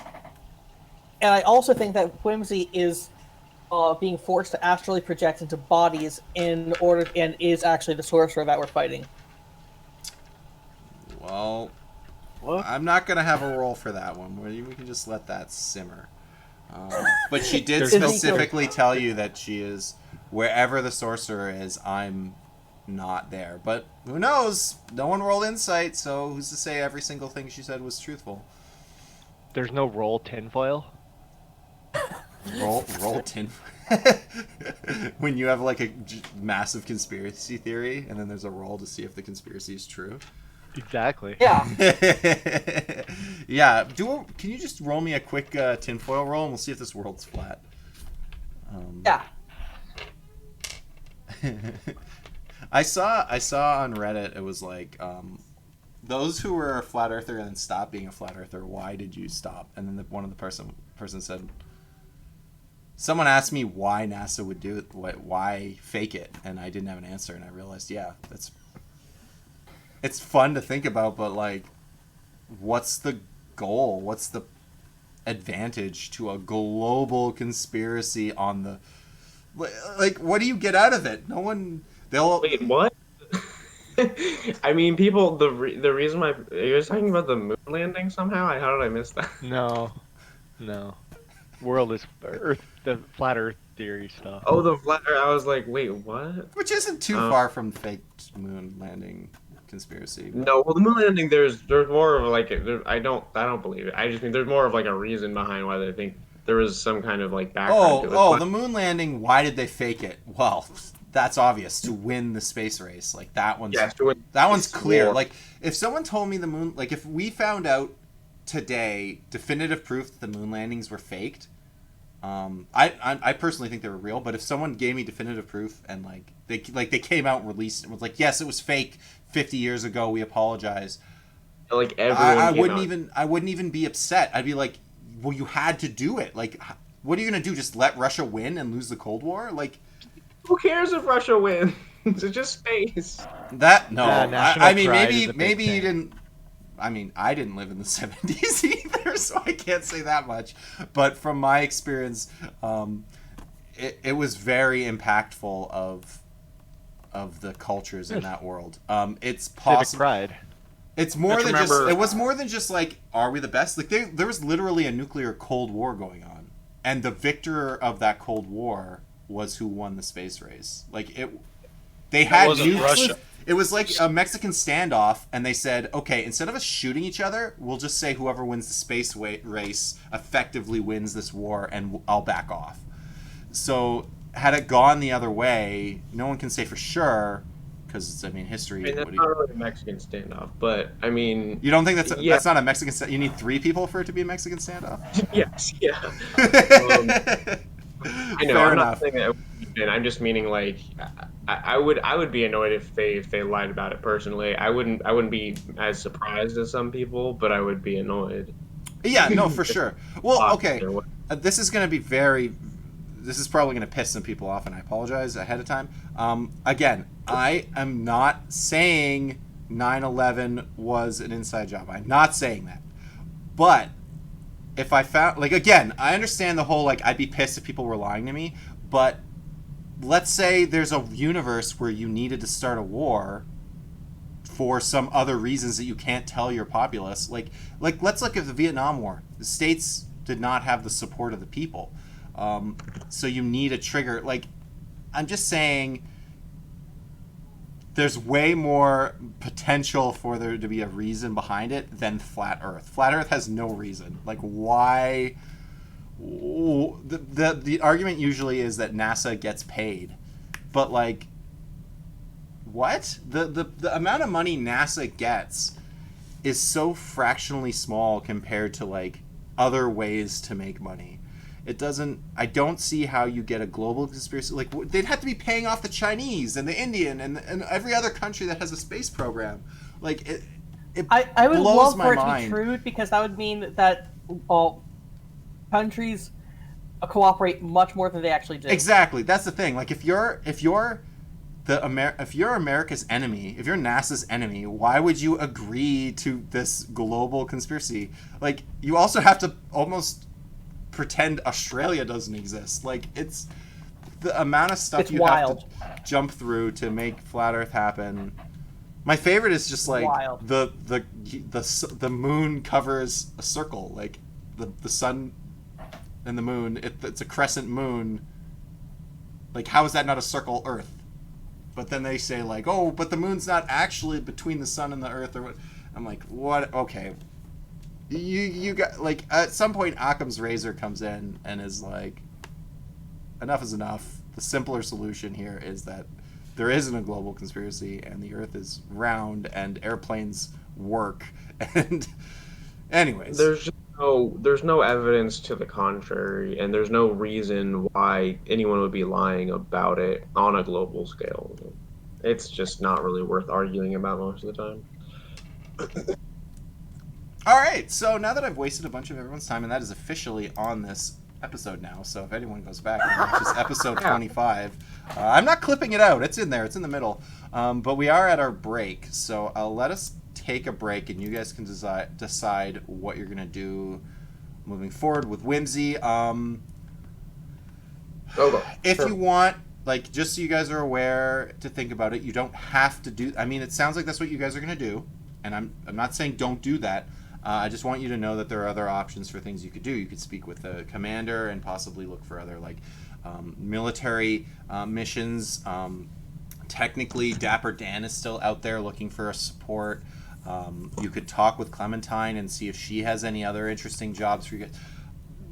I'm saying this, but you guys are probably going to just go try to save Whimsy. That's obvious. It seems like that's what you're going to do. But I just wanted to make sure you guys are aware that you have options in this open world D&D game, even though it does seem like I just railroaded you into saving Whimsy. Even though technically you could have saved Whimsy, like, forever ago, because this was always always an option for you guys. Do that. So I don't know if we should do that still, honestly. So Up to you guys. You might find that she's just too deep in enemy lines and it's too dangerous. So We yeah. need to get our monsters back. Your owlbears. Yeah. You also have like a 3-person zombie army slowly growing in the forest. So I mean, I don't know what you want to do with that. Maybe your goal is literally for the next day, let's just grow that zombie army and then use that to win this war. I have no idea. But anyways, I'll let you guys think about it while we take a quick 5-minute washroom break. And I'll see you guys in a sec. Actually, you know what? I've never done this before, but I'm gonna click the, like, run an ad break now. I don't think it's a good idea. I think it's a bad idea that I do this, but I've never done it. I want to do it. I'm not going to be here, so Yeah, well, no one's gonna watch it, so I mean, but I've never Feel done, my I've lead. never forced the ad break before, and I think you guys all have ad blockers anyways. But I'm gonna run the 60-second ad break. I guess technically you guys can still hear me though because it's over Discord. Whatever. Yeah, we don't have to worry about it.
Hello.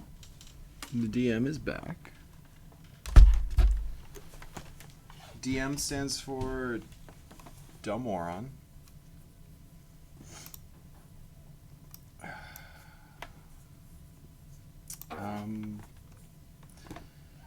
Yeah. It's officially been recorded that Tuber has opinions about 9/11. I don't. Yeah. I don't. Wild. I don't have. As the Canadian neighbor to the north, Canadians died in that tragedy as well. I would be a buffoon to, regardless if I had actually any beliefs or thoughts on that kind of topic, I would never voice them because out of respect. That's just. I'm aware of how, like, Back. I say we find a ship and sail north. Sail north, slay many foemen. My mother told me someday I would buy galleys with good oars, sail to distant shores, stand up high in the prow noble bark. Crap. What's that word? Bark. Steer. I steer steady. Definitely these are course lyrics. to Haven, slay many foemen. Sounds like some sweet Viking metal or something. It sounds awesome. Have you watched the Vikings? Yeah, up to like A little season 6 or 5 or something. D&D. I only watch Vikings when it's like fake stuff. I'm just kidding. I fake fantasy and sci-fi and stuff. Yeah, you don't like it when it starts to being historically accurate. You're like, what? Where are the orcs? No, it's one of those shows that's like on my list kind of. But yeah, lots of it's like, oh, historical fiction. It's like it's cool, I guess, but I just find time not to do it apparently. I do agree we should leave though, because this is just getting out of hands. It is up to Let's, you guys. Can we sneak around and try and find Whimsy? Just out of here. Let the other group deal with all this shit.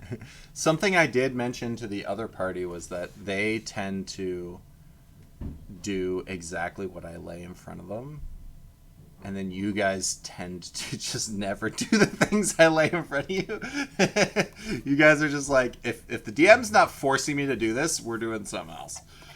What kind of stuff have you laid before us? I don't feel like we've had the most strict of storylines so far, honestly. No, I try not to keep it too strict. The example I gave them was when I was like, when you guys decided to just go through the Shadowfell to get back to the city, and I had not thought of that at all. And you guys were just like, we're going to do this and use the doll. And I was like, oh, damn. Yeah, I mean, you could do that. Let's do it. Let's see what happens. And I'm not complaining. I'm not saying it's a bad thing. I'm just saying between the two parties, you guys have a different play style. And I actually prefer that you guys play differently because then I get something different every time I'm playing with you versus playing with them. But you guys are more inclined to come up with your own stuff, whereas they are a little more passive and kind of expect me to lay forth. So you guys, I tend to give you like really open-ended like questions, and you guys come up with the answer. And them, it's more like it's kind of like you guys get essay questions, and they get multiple choice. We just smort. I mean, both parties have made mistakes, in my opinion. I mean, like inventive, I guess. I mean, somebody tried to tame an owlbear with an animal handling check, so. Well, okay, so May's smart, and Fjorn and Oris just listen to her. So. Then there's Blanford who does his own thing. And screws everything up all the time, always. I'm just kidding. I do secretly love the idea that Blanford went around and like people gave him money to save their lives, and you guys are like, yeah, sure, let's go into the treasury. Yeah. All right, see you guys. See you guys later. Well, no, I'm kind of joking, but it also like it already was before this thing with Whimsy, which I don't even know if we should do that. May is still like, these people just need to get out of here and survive. This isn't like before. I was like, maybe we can win this little battle war thing or something, and it's like, no, clearly not. They've taken like most of the city. these people, like, it's not good. It's not looking good for them. So retreating is a much better option. Then we're not going to be able to take on an army, especially with this nebulous sorcerer person that we don't really know anything about. That's probably like twice as powerful as May, if not more so. Can probably take on the whole group, kind of thing. So it's just kind of like we need to stop doing the fighting, and I guess we can go find Whimsy, but it doesn't feel like we have enough to go on, at least in May's opinion. This is, I want it's not like we're I want to walking. know if I would like to see if I know anybody. I want to in Ironfell that I could use sending on. That would be relevant. Yeah, you were asking me someone- about that. Yeah, So I want to do this. why don't you just roll, or I could roll. History? Let's make this interesting. Yeah, sure. You first roll a history check, and then I got another roll for you that I think will be Oh interesting. no! I don't know. Maybe Well, you not. know someone. If they're useful, that's another question. I'm definitely gonna send it to the. I'm They're definitely awful. sending it to the wrong person. All right, good to know. No, you're gonna send it to the. No, this was a check to see if you knew someone, and you're gonna know someone. It's just a question of, are they gonna be helpful or not, or is this person like a servant and not gonna be that helpful? Anyways, I believe there are 1, 2, 3, 4, 5, 6, 7 noble houses. So I would like you to roll a D. I don't know. If you can roll a D7, do it. Otherwise, roll a D8 and we'll re-roll an 8. I don't know how to roll. There's no way to roll a D7, so I'll roll a D8. I think if you do roll- /roll D7, it will do a D7. But I mean, if you're just going to click the thing at the side, just do a D8 and re-roll the 8s. It's fine. A 2. A 2. Oh, interesting. So you know someone who belongs to House Soulsky. House Soulsky is the tiefling house, which I Okay. think is kind of interesting for a bard to be familiar with some tieflings. Do I know the house? Would I recognize the heraldry of these people we've seen? Your history roll was kind of poor. I'm gonna say because of the 7, you don't know too much about the house. What happened was you were having like a drunken night some years ago, and you spent some time with some the rather low-ranked noble brothers of the house of House Solsky. Okay. I'll worry about naming. You know what? If I say that, I'll never name them. So I guess I have to give them names now. So, what are some cool tiefling names? I shouldn't be saying this. I should just have them at the ready, and then you guys will be like, "Whoa! How did he just know? How did he know these already before?"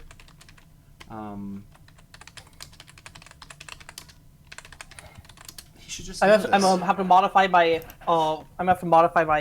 message a little bit. So yeah, so you had like a drunken night with these guys, right?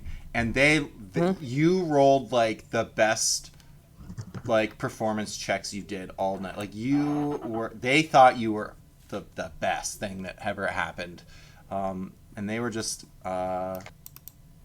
they were like in love with you essentially, but not like in a sexual way. They just loved you as a friend, and then you ended up spending like the next week with them.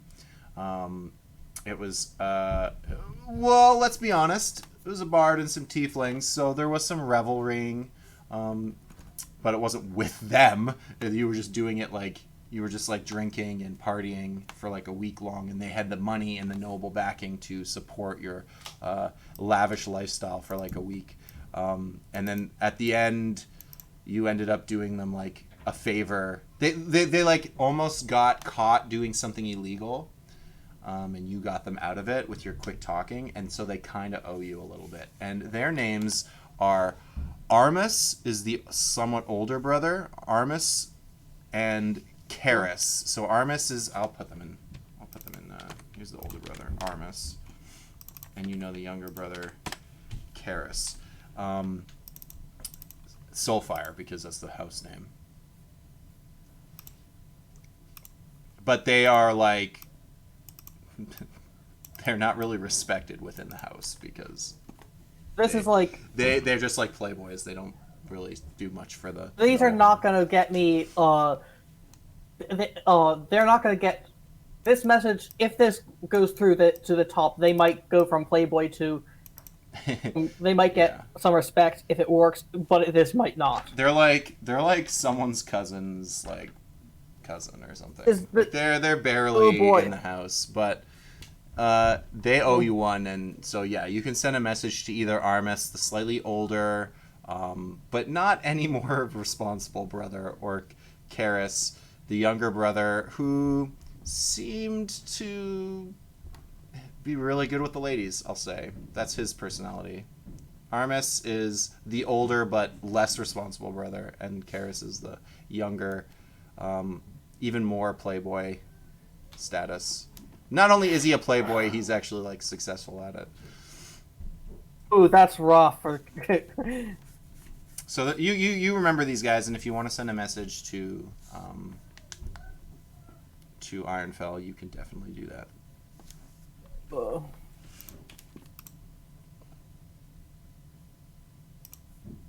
And then you don't, and their names Hold on. are completely. And I gave them names and backstories for no reason. I'm just gonna write this down so that I don't forget the stuff I came up with.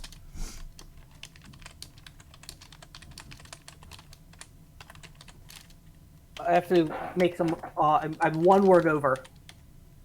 Oh yeah, you have exactly 25 words, right? I do. I'm one word over.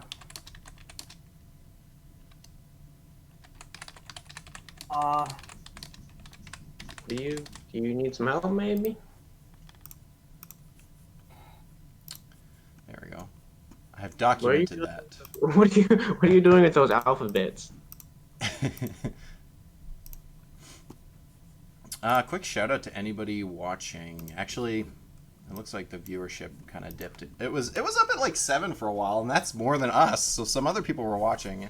So if there is anybody else watching other than us, you guys are awesome. Thank you for watching. Feel free to interrupt the game with questions or put a sticker. The stickers are free. Okay, so Blanford prepares the spell sending. I'll also say it's up to you which persona you met them with. So you can. It's up to you if it was Blanford, Zazamus, or possibly a third persona. Different persona. A third persona? Okay, so. Yep. That's fine. Yeah. Totally different persona. Sounds good to me. Oh, that was a few years ago, back when I was Clump. I was a totally different persona, and I'm going to try and slip into that a little bit, just to this total moralist. That serious. That doesn't really play to the characters I just created, but okay. No, absolutely, like a strict moralist who was always their alibi. Okay, so you're the good guy that got them out of trouble because no one thought your character would do anything wrong. All right, I like it. I'm gonna say that it was. How about we even go so far as to say whatever the thing was to get them out of trouble, you use your forgery skills. Yeah, it's I would act as if I'm a strict moralist. I'm the I would write I would sing moral songs and write moral essays, but if you actually met me, I'm an absolute rake. That type. Okay. That was the persona. The message. The 3rd level spell we are casting. My last 3rd level. Sending to which brother? Armis. Armis. All right, Armis. All right. Counterspell it. Counterspell. I'm just kidding. I'm gonna do that someday, though. Count the words, please. Armis. bodyguarding in Eluane. Siege ongoing. Why no evacuation or surrender offered? Soldiers and trolls leading fight. Saw sorcerer turn to tattooed soldier on death. Saw to tattoo soldier. I'm gonna copy and paste the message. Sure, yeah, give me that, because it's really choppy and hard for me to. I feel like I have to have this person decipher what you're trying to say. I will be honest. People in Ironfell do not know the cities of the Elven Empire or the Elven Nation. Oh, that's not the point. Okay. I'm just saying, you said El Luane in the message, and they're not going to know what that means. That's they would. They can reply to that in You can reply to this message. Oh, you guys are messaging. I can't hear much from all the background noise. Oh, yeah, that was an issue at the beginning.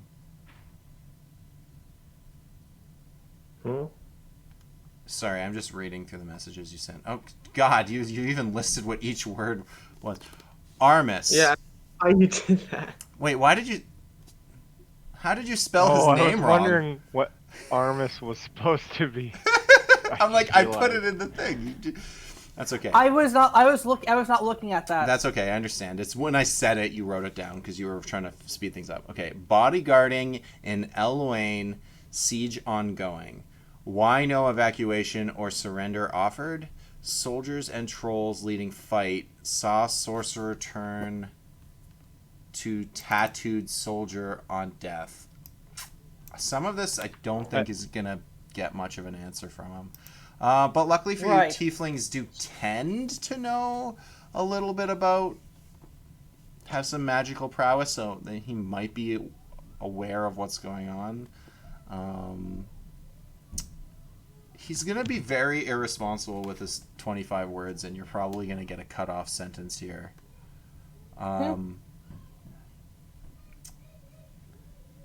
He's going to start by saying, like, hey, the name of whatever your persona. Been a while. How's it going? And you're like, you're counting the words off, and you're like, shut up! Say something important! That's already like 12 or something words. When are you gonna next be in Ironfell? That's, again, you're like running out of words. And then he's like, oh! And then O is a word, and he's like, oh shit.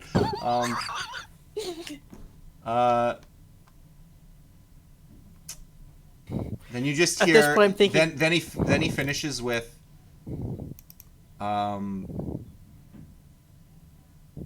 Shit. Give me a second. I want to give you something here, other than waste like literally like 20 of the 25 words.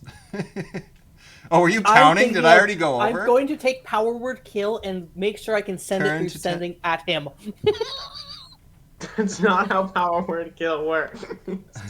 I'm going to make it so. Ironfell is. I'll bring the map back up for you guys. Whoops.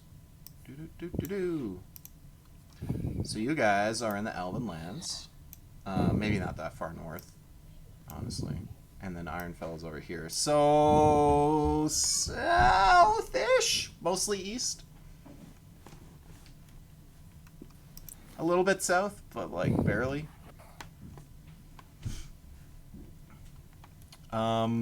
He's gonna finish by saying,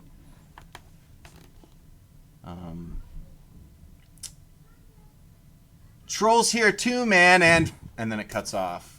But he mentions that you hear him say, mention trolls here as well, but doesn't get into the information. Had he started with that, you probably could have got something, but sadly, he like you don't know this is happening, but like his brother's like with him, and he's like telling his brother about what happened, and he's like, oh, send a message back, and he's like, okay, and he's doing it, and then his brother's like hitting him like, what are you wasting the words for? And he's like, oh shit, what tell him something important. Oh, okay, and then he tried to at the end, and it cut off, and it's possible that your next sending will be better, but I'm going to kill him the next time I see him. You do realize this. he told you a little bit. I also told you which one was less responsible, and you chose that person. So you know what? I'm not taking any more responsibility from this. Yes, so So what I misunderstood that. I thought I got that. I got that backwards. What did you get back? I mean, he still may tell more people about this information.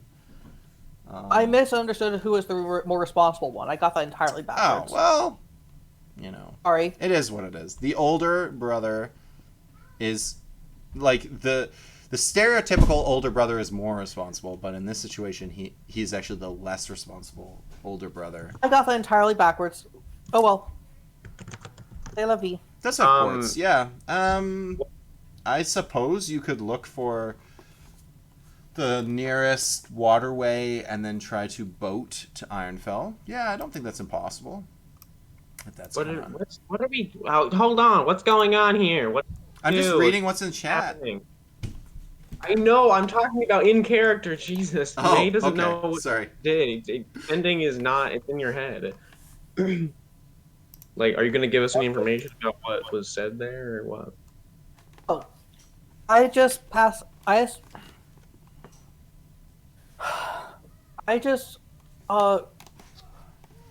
told someone about.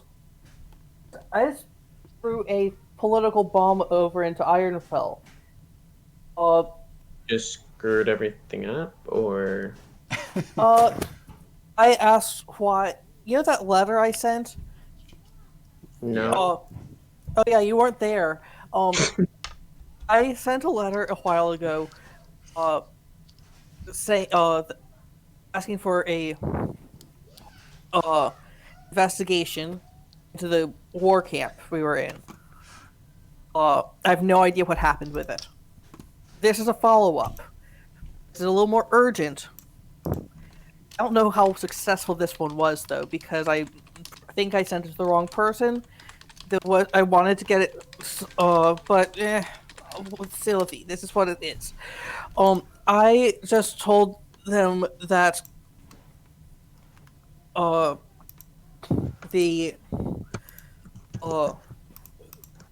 told them that I was acting as a bodyguard for someone in this area, and which not too much of a lie, and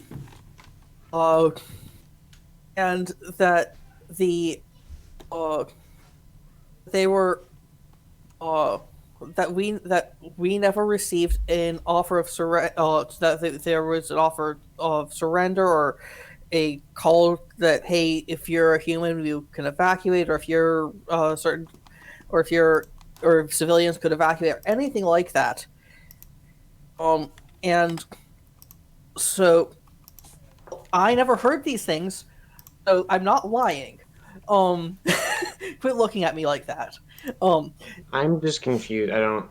So I'm sending that message there to get people who might have qualms with the war to have more, to feel like they are more vindicated and to become more acceptable when they object.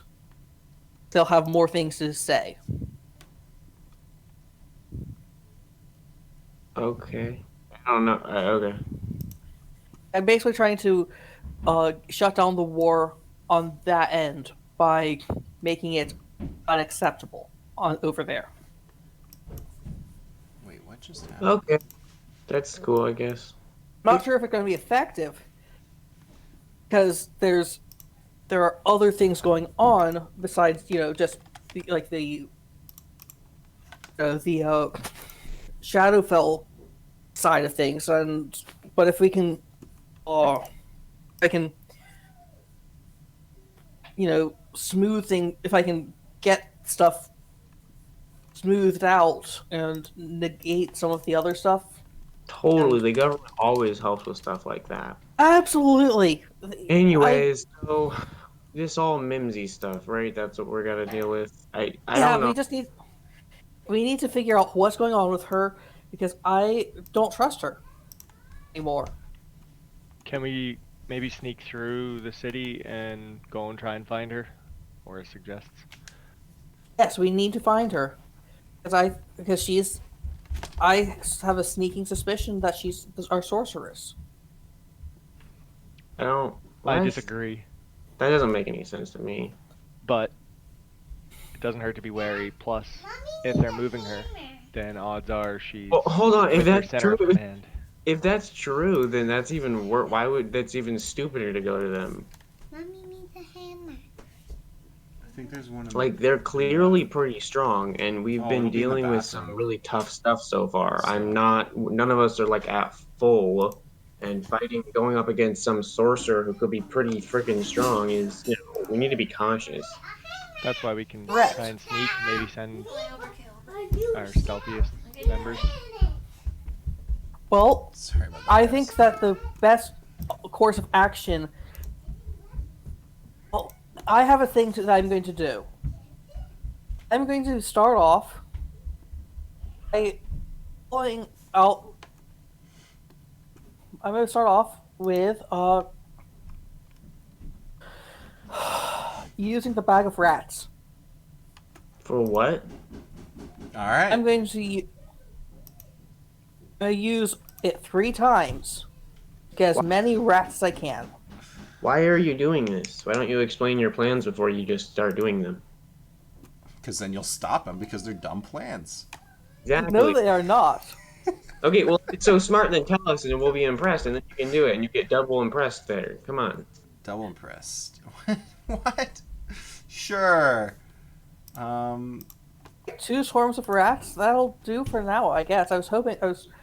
Okay, now with 2 swarms of rats, that are friendly to me and the companions, I'm going to use my owl skin to speak with animals. Okay.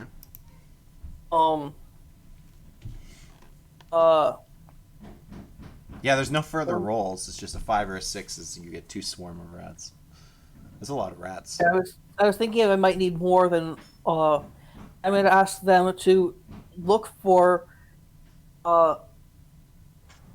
what the structure that Whimsy described. So my understanding with a swarm of rats though is they're not gonna like split up. It's fine. They'll like remain a swarm, which is kind of stupid because logically a swarm could split up, but like It's fine. as far as like D&D monsters go, there's like a swarm mentality, so they have to like, yeah. Like they just need to go and find the structure. Okay. Again, you have access to people who can literally omnisciently see the entire city. I don't trust that because I don't know if they'll actually find it. Okay. I Just feel wanted like to. I she just might wanted be- to throw that out there. I'm not. You guys I are think free to she- do whatever she you might- want. Maybe you don't trust I just- them. Maybe they have blips, I so they trust tell you them. it's I safe. don't- I Here's think where you that she might go, be and then you go shielded. there and you die. I think she might be shielded from them. That's I possible. mean, yeah, they made multiple mistakes so far, and they're all scared that they don't know what they're doing anymore. I would also like to ask them to try and find her. Try and find her. We'll describe her. And Okay, so you're sending the rats out, and you're telling the rats to find Find- those, find a weird moving building and then report back to you. correct. What are the limitations on the speak with animals spell? Do they need to have like a limited amount of intelligence or something? Put the spell up. Give me a moment. The knowledge and awareness is limited by their intelligence, but at minimum, these can give you information about nearby. might be able to persuade a beast to perform a small favor for you at the GM's discretion, but considering that you kind of control the rats to begin with, yeah, okay. Sure. I'm curious what a swarm of rats' intelligence even is. I bet you it's like the lowest. It's a 2. Okay. They be dumb. They're not as dumb as a chair. They're pretty stupid. Wait, hold on. Can you cast that more than once?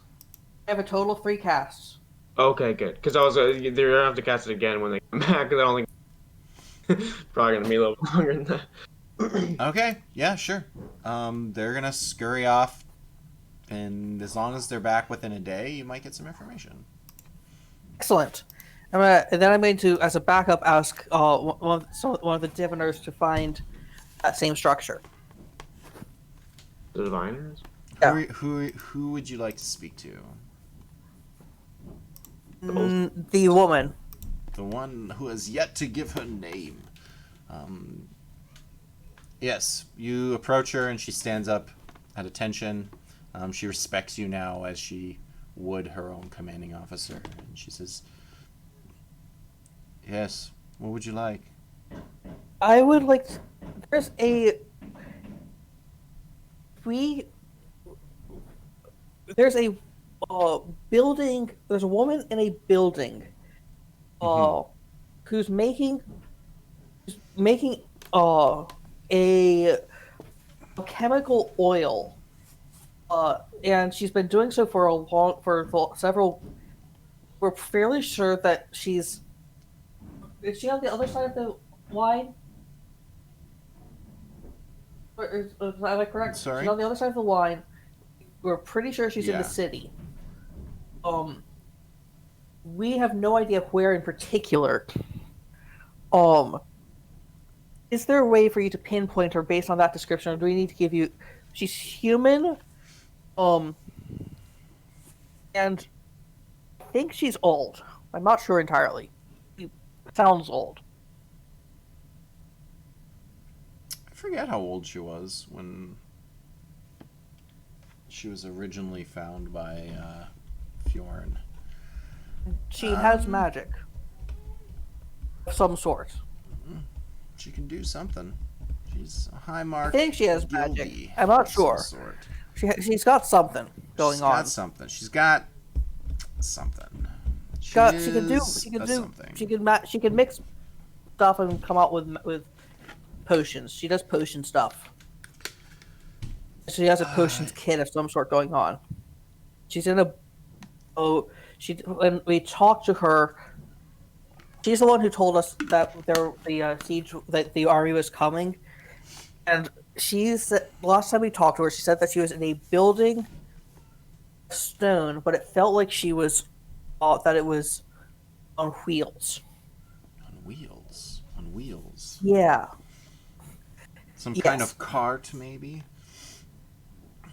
But a Was- building. was- You say. but it was- This is very peculiar. Yes. My thought was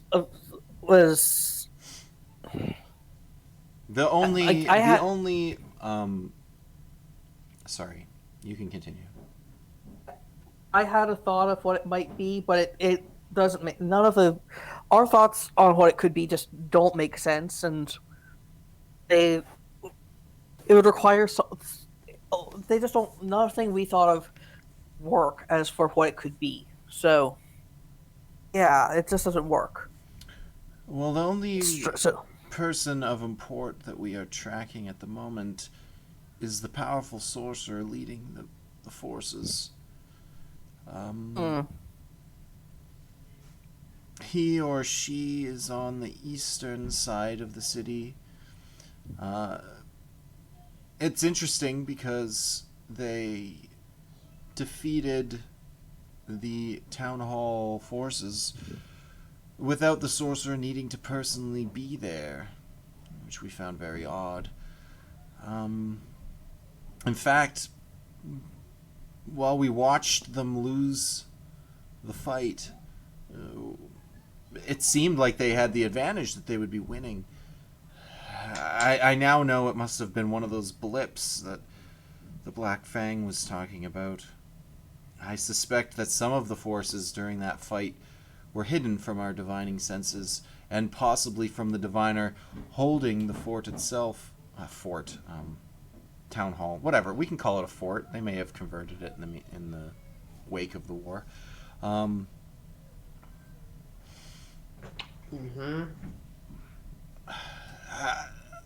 person you're asking for is in a moving building? That's how she described it. She's the one who warned us that this was coming. Do you mind if I convene with the Black Fang about this? Absolutely. While they were talking, I was going to talk to the Black Fang about. Okay, yeah. You want to give him the same deets, essentially? I probably not. Actually, I was just going to be like, hey, so. Okay. This woman. How much information do you need to find somebody? And then I was going to let him tell me. To find a particular person, normally I like to have met the person once prior. Otherwise, they appear more like a memory of a person at a distance. It's difficult to explain. Can you do anything? Excuse me. I don't remember the name of the spell. Beast sense. Can I do something similar to Beast Sense? Yeah. I'm not sure what specifically about this spell are you talking about? Where you can see through the eyes of the animal. Oh, no. I cannot do that. Oh. Okay. Well, yeah, I guess just, I guess I'll tell him stuff about her and see if he can. I'd also like to use minor illusion to give her voice. But this is to the other diviner? My diviner. Sure. Woman diviner. I'd Yeah, like to use you minor can- illusion You can to give her do voice. that. Sure. Not with her Actually, face, have but you I can ever give her heard voice. Whimsy's voice? I one time used the coin. One time. Maybe Right? Maybe that's why I was getting confused with the who used the coin thing. I think then. So what? Oris is the only one to never talk to Whimsy. Probably. I guess- I don't remember ever doing that. So. What a guy! He just went and got special training instead. Other than the very first time where we did actually all hear her.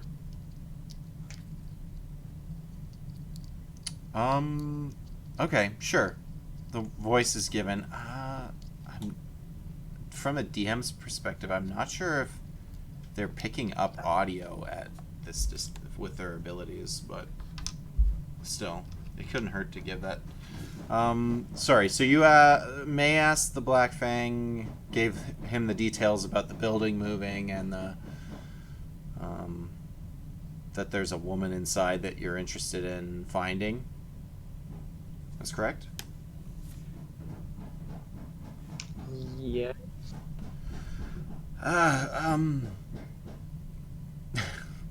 This is going to be stupid. He's going to ask to confer with the other diviner.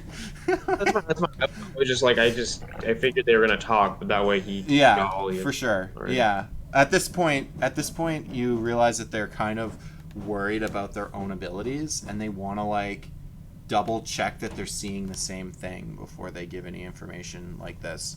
So the two of them, I don't know how far away they were. I didn't say, but whatever. They walk over to each other, and the group of you are together, and the two of them start talking. Some of it makes sense what you're saying, but every once in a while they use words to describe the feelings and way they divine things that don't make sense. They almost take nouns and use them as verbs.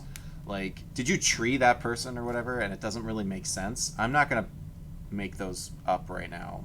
Maybe later I will bother with coming up with that. But they have kind of a, if you can imagine it, they have kind of a slang to the way that they speak, or they talk about the way they see things in the divine world. But you get the impression that they can almost just literally see through walls and see almost like a bird's eye view, but then at the same time it also feels like they see as if like looking around at things, because sometimes they mention a thing to look at, and the other person takes a half second to then also look at it as well, which makes you think, like, do they have like a constant 100%, or do they have like a 90% always going, and then they have to like focus down to get that like perfect pinpoint accuracy on things?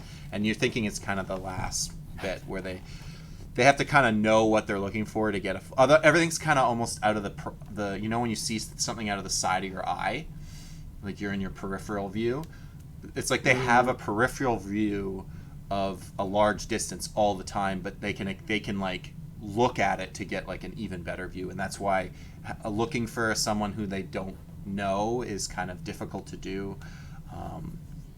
But they can use the description. They can try to do it. They as they're talking, they mention talking back and forth. They mention that they've been actually tracking multiple buildings that seem to be moving around that they found strange. They came in with the siege.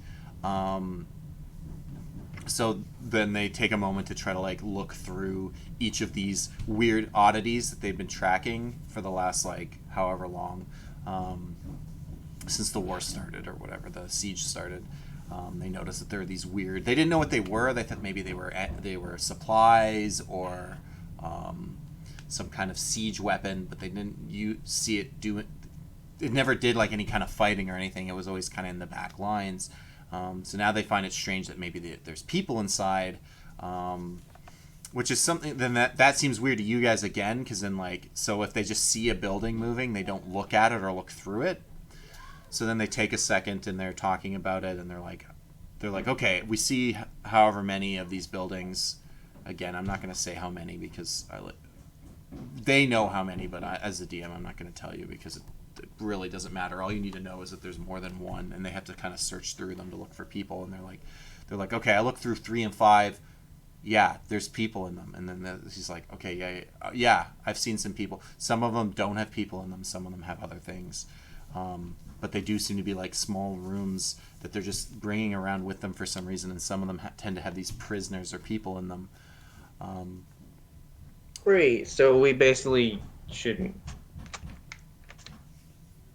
They're pretty sure they can pinpoint which one is the one that you're looking for. They confirm. They're like, I found a woman in one of them.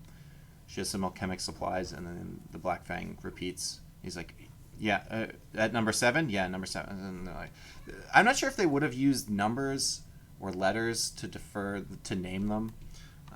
Maybe they would have used something else, but I'll just, for the sake of this, I'll say that they numbered them really quickly before, and then they just knew when they said 7. They were like, "Oh yeah, I know which one's 7," and they're like, "Okay." I'm gonna send my owl to go look at that place where they're talking about, because I unfortunately can't trust their site right now. Definitely. So they give you a brief explanation as to where to look. So that it is kind of on the western side of the. What am I doing? Western side of the city, kind of near the wall. Kind of, I don't know if I can maybe make a square. Kind of in this ish direction, because they've told you over and over again that the bad guy sorcerer is like over here. And then that confirms kind of the same thing that you heard from Whimsy, that like she is not near this sorcerer. And then you find it strange that the town hall, which is so far away from the sorcerer, was somehow attacked by these blips. But maybe you're suspecting that it has something to do with the same thing when you were in a fight last. You dealt with, intense magic, and it was blipped, if you will. So it's up to you to kind of put the pieces together. But yeah, you can totally send. I just closed. Did you know you can go Control Shift T? Did you know you could do that? For what? If you ever accidentally close a window that you didn't mean to, you just hit Control Shift T, and that window. I don't actually know if you have to hit Shift. It's just Control T. Yeah, it's just Control. Oh. No, it's not. That's a new tab. Control T is new tab. Control Shift T is new tab. That's the last tab you closed. So if you ever accidentally close a tab and go, "Oh no, I needed that." anyways. IT tips aside,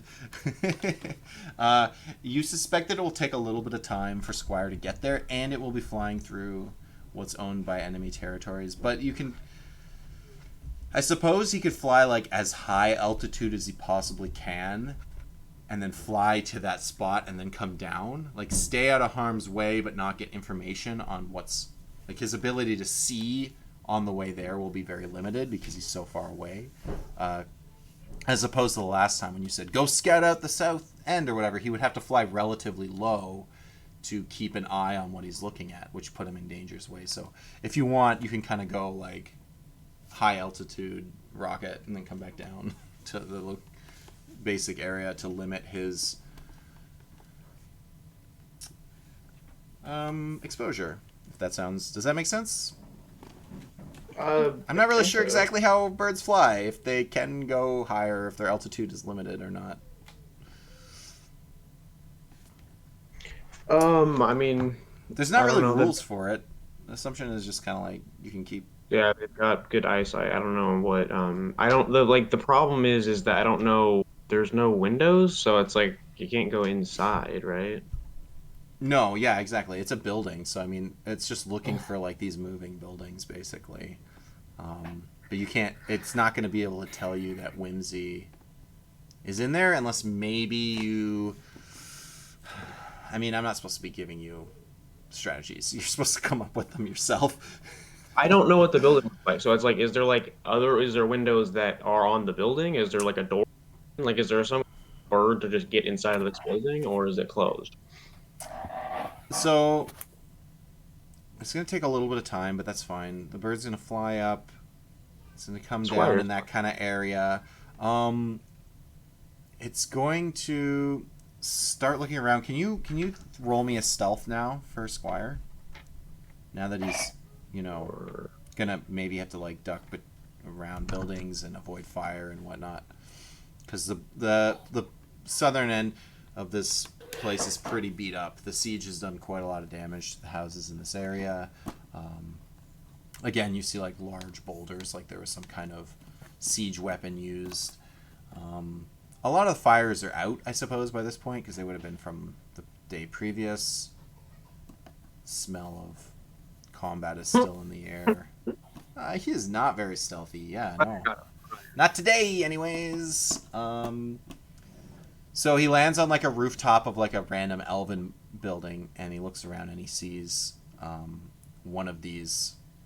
I guess you see. I can't remember how that works. Can you see out his eyes, or does he have to return and tell you? Well, yeah, he's further than 100 feet away from me, so I can't see him. Okay, so then he just leaves, and you don't know anything actually until he returns, right? Yeah, I guess yeah. Okay. If he dies, then it's whatever. You would know, right? If he died. Well, I think I would know he's dead because the spell would be done, but. Let's see what's going on here. He also has perception. Does he have so does he have more than one hit point? Or does he have one? He has like one, or I don't know, not very much, but he has perception, so he's gonna leave if he's not gonna, like, he's not stupid. He has one hit point, but he has a fly speed of like 60 feet. And provoke opportunity attacks, and he has advantage on perceptions. I mean, you say he's not stupid, but an owl has the same intelligence stat as a swarm of rats. Well, it's not an actual owl though; it's my familiar, so it's gonna. Aren't they smarter? I feel like familiars are usually. I don't know. Is there something that says that they get more intelligence? I don't know. Find familiar. Not particularly, I guess. Where's your command and combat rolls initiative? It's not really a beast though. It's a celestial.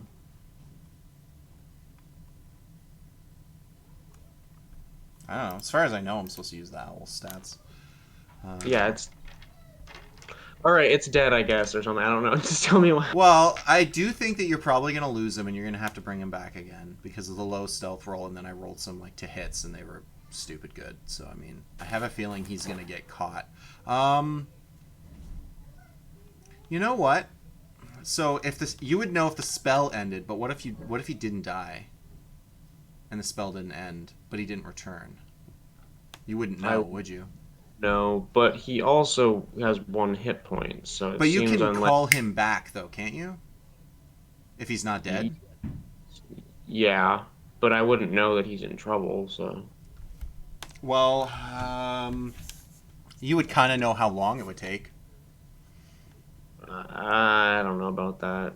Okay, well, you guys are I mean, you guys are depends if waiting they- for Squire or the rats to come back. How long do you want to wait? If it's like an hour longer than he should have been, then I would. But it's like I'm gonna be letting him fly there and back, plus give him time to be there and look around and stuff. So I don't. Yeah, I doubt it's gonna be very quick that I'm going to. I mean, it's across a city, so. Yeah, it's gonna be a while. So, yeah, maybe he's fine, maybe he's not. You're not sure. Are you guys just gonna like sit and wait until something comes back? Until like maybe at this point it'll probably be getting into the afternoon.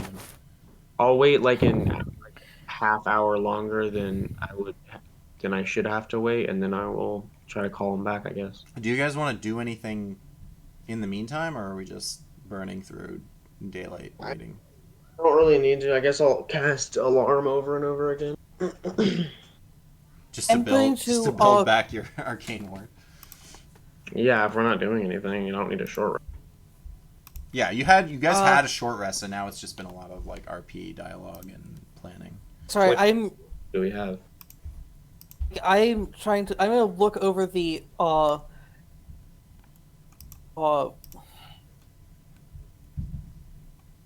yeah, we need breakthrough because I am baffled. I'm confused. I'm going to I'd like to go get our mounts. Okay. Yeah, You to can where we definitely are. get your owlbears. I don't see a problem with that. Yeah, we can. Yeah, that's fine. I'm going to bring our mounts to where we are because I did not want to have our mounts be in enemy territory. Thank you. That makes sense. And while I'm there, I'm going to bring the other people who are hanging out at the Greasy Goblin with me. A little escort quest. Okay. So is the assumption that the academy is better defended than the? Is that the idea? Like, let's consolidate. Yeah. Yeah. Consolidate. Do you want to like tell the commander that that's the plan? Because he'll follow through with soldiers and he'll make sure everyone comes back and abandons the rest of the city. Is that the plan? You guys kind of sort of have the remainder of the Elvish military within reason under your control. So if the plan is to consolidate power at the academy, we can do that. Yeah, well, let's do that. Let's. I mean, I'm gonna defer to like Fjorn, or maybe Oris or something. People that actually know about that kind of thing, like. Some of the soldiers are fighting on the front line, like slowing the progression of the advancement as well. That's again, you could pull them. You could say you're going to pull them back, but then the siege will progress much quicker. We don't do that. Yeah, no, that's a terrible idea. Like, okay, one thing I do like is there a healer's area? Sorry. How is the healing? How is the healing situation currently? The healing. Can you? Like you're saying, like where's the like medical center triage or whatever? Yeah, that's what they're doing. Yeah, they were doing that at the Greasy Goblin because there's supplies there. That's where all the like food and medicine and just general stuff. And they were like looting. I say looting, but they were procuring from the nearby buildings and businesses what they could and bringing it back to the Greasy Goblin. So if you want, we can take all of that and bring it to the academy. No, the academy, I'm not going to do that. I'm going to go to the Greasy. I misunderstood what the Greasy Goblin was. Yeah, it's like their, I don't know, triage center or whatever you want to call it. It's that needs to be reinforced. Yeah, I would say it's about like a 5 to 10 minute walk between the two locations, and that's when you met with. In between was when you accidentally bumped into your nemesis. last episode. But yeah, they're relatively close, but there is a bit of a distance between them. So it's up to you guys if you want. You could move everything to the academy, but the academy is, doesn't have as many beds and doesn't have, so you're gonna have certain supplies. Yeah, limited. that's actually yeah. My idea was actually terrible. Yeah, the greasy goblin needs to be reinforced a little bit. Okay, so anyways, I wanted to ask Sean, Yes. what do you think? Because I feel like you know more about like military stuff. I say we need to keep. They need to keep holding the lines back if we're going to try to get to Whimsy. Because Do you think do you think it's worth it? Because those people are going to be dying. I mean, I was thinking about that. I was already not sure about Whimsy, but is it, we don't mind risking ourselves, but we're kind of risking all these people that are holding the line back. I think we really need to make sure that the elves here survive, and otherwise they're just going to get wiped out. I'd say instead of going, if we decided to go to get Whimsy, we would definitely wouldn't want to try to go through town. And we could get somebody if we or go outside the city, go to the southwest corner or so where they thought they seen it, jump the wall, and check it out. That could work. Whereabouts in the city was it near a wall? DM? Said she could see a wall because it's that green square. Said she could tell that she's inside the city because. But they were moving, I meant, so I would just like if they're still near, like I don't know if she's solid right now or if they'd moved to a new spot or something. I don't know, we can't waste too much time though. Yeah, I imagine it as some sort of like magical brick that's building like a small hut. It's sort of like palanquin kind of thing, except it's more like a prison. And they're just kind of moving her around every once in a while so nobody knows where she is. Yeah. So I feel like it would be faster to go through the city at that point, honestly. Having to scale a wall and stuff's going to take time. Plus, we don't know if they are outside the city. They might be. I think the smart move on their part would be to come around the wall and try to stop everyone from leaving out the back, which is why I'm also thinking escaping is really important. Or even just some people. I don't know if. I mean, I don't know. Maybe the generals already told us, but it's. Have they had all of the children and people that can't fight have left the city or what? Like it feels like we just kind of everyone's being slaughtered and the military is sort of fighting back and that's kind of they're No, losing. you know that everyone's been evacuated To where? northward towards another city, probably. You don't know your characters don't know what's north, but that's where the soldiers. So, okay, if we remember back when I first told you about this, which would have been last year, so I don't fault any of you for not remembering exactly what I'm about to say.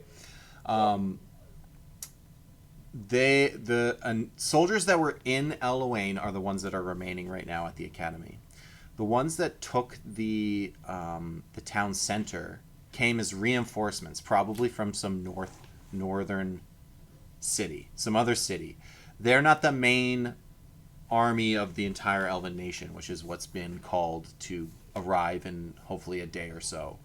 That force has been routed. So some of their soldiers are where you guys are now. Some of them fled, some of them were killed, some of them were captured, but they were defeated.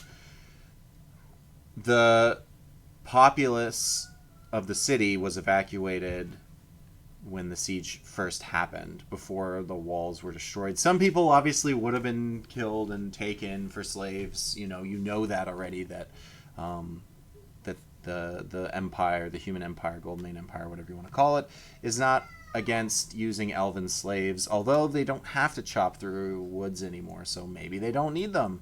Maybe they actually have a surplus of slaves, and who knows what they're going to do with them.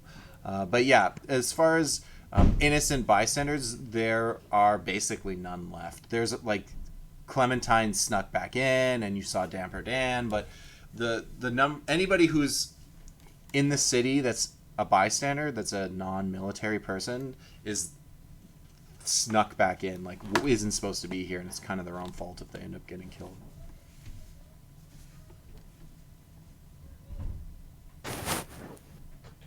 So, what are you guys thinking? Horace, maybe? Anything? Yeah, Horace wanted to try to sneak and look for Whimsy, and maybe sneak back. You but- want to be the swarm of rats. Exactly. That was a long time ago, First so time- obviously. The first time we talked to Whimsy, when she was traveling with the army. Well, the first time we talked to her when she was traveling with the army, she didn't seem to be restrained too much, right? I mean, they were kind of they were kind of keeping her with them against her will, but I don't think she was like heavily guarded or something. They're definitely forcing her to do work now. Whether or not she's actually a prisoner is a different thing, but just She did she's say kind she of joined. being slaved. So she joined the military. Was in the first camp with them, and then all of a sudden she is a captive by the same army she joined, which is kind of strange to me. Like, you mean you don't trust her, or you mean that the army has sort of changed their tune? One or the other. Right. Right. Which, I mean, one way means we shouldn't go after her, and the other way means that, you know, she still could be. I think that they've changed their tune for sure, but it definitely is possible. And I don't, again, it's not even that, it's the fact that, and I mean, she's not someone that I know. I know you guys have met her and stuff, but I feel like, you know, thankfully, yes, we know the people that can't fight, they're out of here, the children and everything and stuff, but there's still soldiers dying here, and they honestly are protecting something that's going to fall. Like, this city is not going to be taken back. At least I don't know, at least in my opinion. I'm not someone who's well versed in warfare, but it feels like we've lost, and they need to retreat as soon as they can. I mean, possibly what I'm thinking is that them retreating might actually be enough of a distraction for us to try to get Whimsy. You know what I mean? Like, they're going to be like, oh, they're retreating, so all their forces start moving forward even quicker, Right. and then Whimsy, I don't know, you know, they're not thinking, oh, they're going to come back and try to get this random person. You know what I mean? Right. And a good strategy would be, because we know this army is going to keep traveling. It's not going to stop with this city. Exactly. We go north and try to reinforce north. Is True, there just wasn't the capital, right? It's the bigger one. Oh. Yeah, probably. Well, I don't know. We'll figure. Probably going once the people got there, they probably started figuring out what they're going to do about this war and stuff. And they're probably sending word, but they'll figure out where the best defense is, and that's kind of like on them at this point. Like, our whole deal wasn't we're protecting an entire race. It was more like a, hey, elves, believe us because there's war coming, and then now that you know, you guys might need to figure it out yourself. But This is literally what I was saying. yeah, no, it wasn't what you were saying because they didn't believe us. So No, this is literally what I was saying. Like, you didn't believe me. what you were saying It's is they on don't you now. believe. What I'm saying is we need to get them to believe us, and then we. Then we can leave. Yeah, after they believed us, and then we were in the middle, so we had because we're all good people, right? We had to get them And- convinced that there was an army coming, that they didn't believe at first, for one Yeah, thing. they didn't have any defenses up. That's the whole point. Anyways, so what do you guys think about that? About us talking to them, being like, we're going to retreat now, but we're going to kind of go around and try to scale the wall or something and get Whimsy to get out of there, and then we'll maybe try to meet back up with them at a different city or just go somewhere else. Or we I could think kind that it's of, imperative that we search- get Whimsy. Right, but if they're going to move the army, they're going to move her too. Right, but they're not going to. We need to it's- get Whimsy before they move the army. She might be at the center of their kind of rolling command. Well, so yeah, we don't really know, but I'm working on information that we do know, and also guessing on what a reaction would be from the army, which is it seems unlikely that they would move her along with she's not on the front line. So the front line's going to move forward. And what I mean is they're going to be like, "Oh," and it's suddenly going to start like taking, and then quickly, What not did like she say? I mean, right now we She go. said that she is not where the sorcerer is.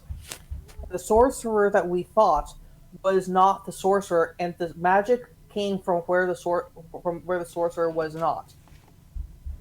Yeah, yeah, What that tells me is that the magic is being projected imprecisely from somewhere else, and that was an illusion. Well, that yeah. I know. sorcerer image was an Saw. illusion. But that doesn't really have anything to do with us going. That means that we need to kill Whimsy. No, it means that she possibly is involved. It doesn't mean that she definitely is. The It means sorcerer that could the be. sorcerer is Whimsy, and we need to kill her. It's that simple. This just is going in circles. Shut up. The other. What do you guys think? Fjorn, Ornis. I agree. We need to find Whimsy and just get out. We should just go look for her. With the retreat at the same time? That was what my plan was. Tell everyone else to retreat. Sure. I think the Okay. chaos, We will. the sneak out. chaos might make it easier for us to find her. Right. Yeah, they won't be like, oh, we got up right now. Like, they obviously are, but they might be more, oh, we're moving forward, and so possibly some of the soldiers will leave, and rooting the enemy is a really, really big part of warfare. So hopefully they get distracted by that. The elves can retreat fast enough, and we can. And honestly, maybe going and getting Whimsy, we can I can throw some fireballs or something, and just kind of like distract them a little bit, and they think, oh, they're trying to try to root us, and then we get out of there, and it kind of distracts them and helps the elves get away faster. Yeah. All right. Well, let's do that then. I'll go talk do it, to yeah. the diviners and the chief guy, whatever, the general, Mr. Man. War Chief Gosroll. He's a war chief? No, he's not. Okay, I was like, that's weird What's they it- call him that. No, in an elf he's not Green a. square? He's not an orc. He's a. What's the green rectangle? Where you suspect Whimsy is. Yeah. Okay. Okay, so I'll It's let a them know bit- and tell them that they should have their people retreat. Sure. You speak with the captain. You speak with the Black Fang, and the unnamed diviner are there as well. They Do you think want us about to your ask her name? Because I can just ask her name if you want. I don't have one, so Oh, okay. you want her to have a name? I can give her a name. I mean, we're talking to the guy in charge, anyways. I don't. They were. I thought they were just gonna be with, but the guy that's ordering me around is Norm. I just figure I'm not sure how important she is going to be moving forward. That's why I was a little. Yeah, I'll just tell. I was like, I don't think you need a name because, but then she's been in the last couple sessions, so maybe she should have a name. And honestly, everybody could just have a name; it doesn't matter. But sometimes the DM's lazy. How does he feel about the retreat? Retreat, huh? What about if we purposefully caused a distraction? Could we not pull our forces, pool our men, and attack them at that spot? To distract them and pull them away? How do you mean? He's suggesting that instead of having your men retreat, ubiquitously along that line, bring all remaining forces to the opposite side of where you guys are going to go. What I meant was, I mean, I don't know. Whatever a good retreat is, I don't know. I've never been in a freaking battle before. I'm just saying, retreat time. This is a good time to do it. You guys figure out how the best way you have the least losses, kind of a thing. We can cause a distraction for you if that's what you want. Let's not sacrifice people just for this. That's what I A was retreat may cause the commotion that we need anyways, as they Yeah. their opponent will is there- push us out. We don't need a distraction. We need you guys to get out of here so you're not dying. There's people Well- dying every second out there. A distraction, sure, but not sacrifices. I don't. If They possible. look concerned, like they don't want to concede the entire city. You want to You- just give up the city, all the defenses, all the men that we've lost till now. The problem with this battle is that it's not a battle that's winnable in a. The Or it reinforcements could are be one. coming. He said. He gets like the other two are agreeing with you. The other two are like nodding along with you. But the commander guy, he's like, the reinforcements will be here in less than a day. We're going to win this thing. It's Okay, so you think there's reinforcements? Okay. That makes sense, but I still don't think that they're gonna be here in a day. Why do you think that? That's the word we received. That's when they would be arriving, right? And he looks to his two diviners, and they're like, "We still don't have any word. We can't detect them yet. Well, maybe it's another one of those blips you keep complaining about."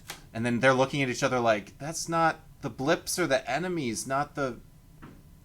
If We the- can but if tell the- where our own men are, and he's just like frantic about it.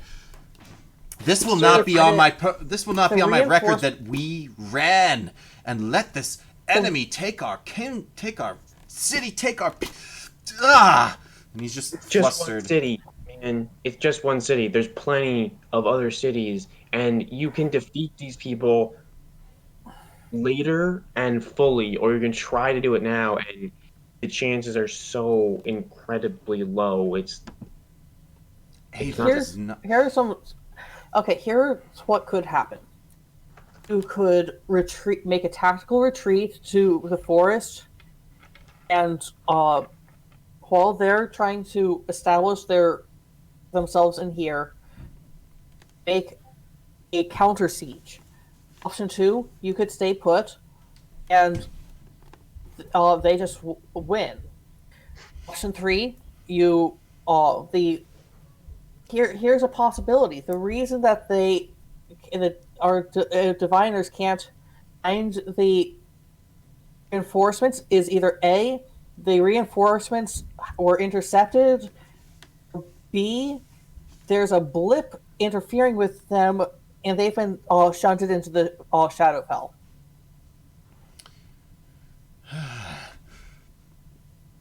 Do you truly believe that the best course of action is to leave our armed defensive position and move out into the open wilderness? And- I don't looking- do whatever the hell Hi. you want. Okay, we're giving suggestions. If you don't want to do that, then stay here and Okay, fight. here's You another guys, option that we- do you mind guys rolling like I have another whoever option wants instead of, persuasion? Yeah, retreat. the two of you that I have have been another option talking. instead of retreat. I have another option. We could 4 different things. What? I got a 6. What are we doing? Blanford, if you could throw a persuasion for me as well. Sure, everybody can. Whoever was talking, you guys can all just try to persuade. There's another option. Go ahead. Another option besides retreat is to find one place that is key and take it. Obviously, we can't go for that town hall, but it's like a theater or one symbolic place and take it. That's Then- the academy right now. Right. So those are the 2 points of pride. They're like the capture the flags of the city, the town hall and the academy. So if the academy goes down, they consider that they've lost the city at that point. So Okay. that's the point that they are defending to like the bitter end, because it's beyond logic. There's a lot of pride involved. Elves, you've pointed out a million times, elves live a long life, especially the ones that don't die in a war.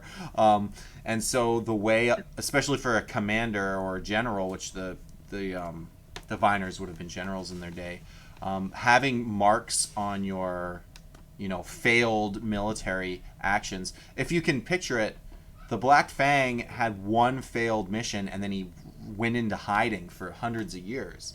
So He I'm not defending the commander. He is. You guys definitely see him as acting irrationally. the best he choices is he being can. incredibly selfish by saying he does not want to retreat. But I just wanted to give a further understanding as to why he like, so he doesn't seem entirely insane. He is being irrational. He is being selfish. But that's why he's doing that, because that's his motivation.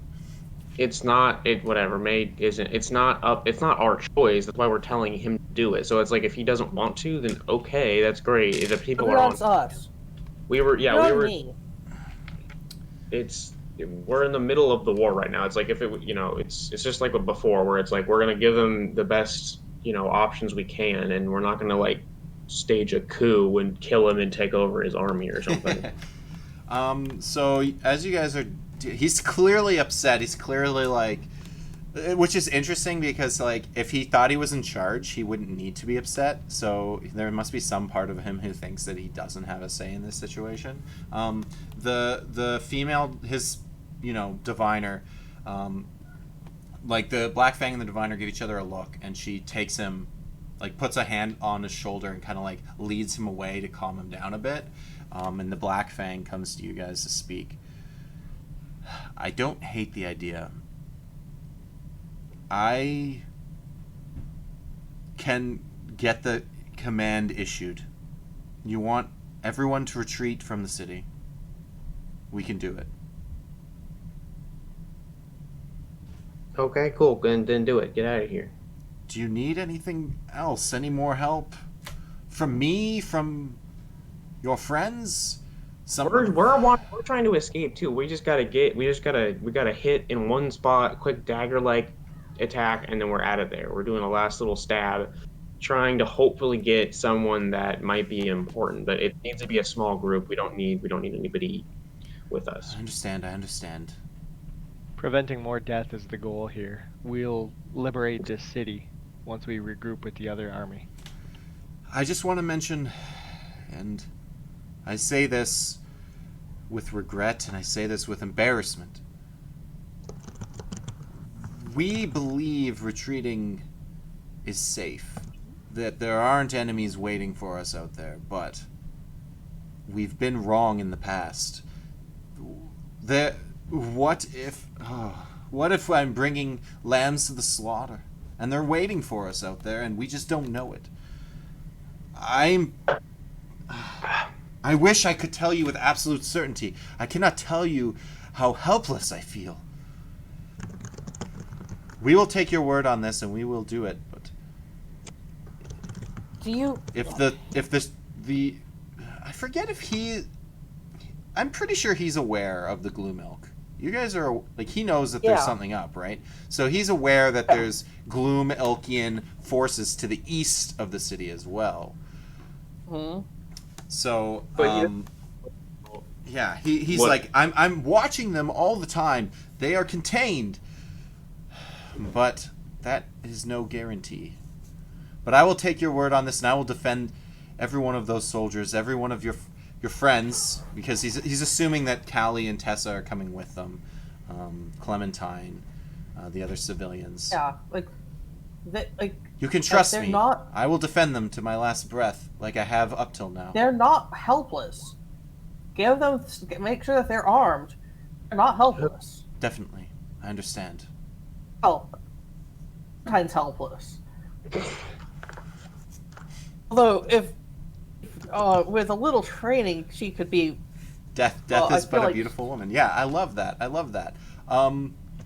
You should keep in mind, one last thing, is that they are only in charge of the Elven forces here, and the Coldlanders are still somewhere in the city. They don't know. They may not retreat by their own backs. The last time you encountered them, they were doing well, so it's possible they're still doing well. Or you might need their help later. I don't know. But there is another faction in the city to consider, if you care. I would. One last thing. I would like to make an Arcana check, Tessa's. or on the if I saw it, on the whatever happened to Fjorn's chest with these attacks that Oh was yeah, made. The yeah. branding. We never even discussed that. He does have a noticeable scar. You can roll an Arcana. May, could you help, or do you do Two better? of you can roll Arcana. You can roll Arcana with advantage. What's happening?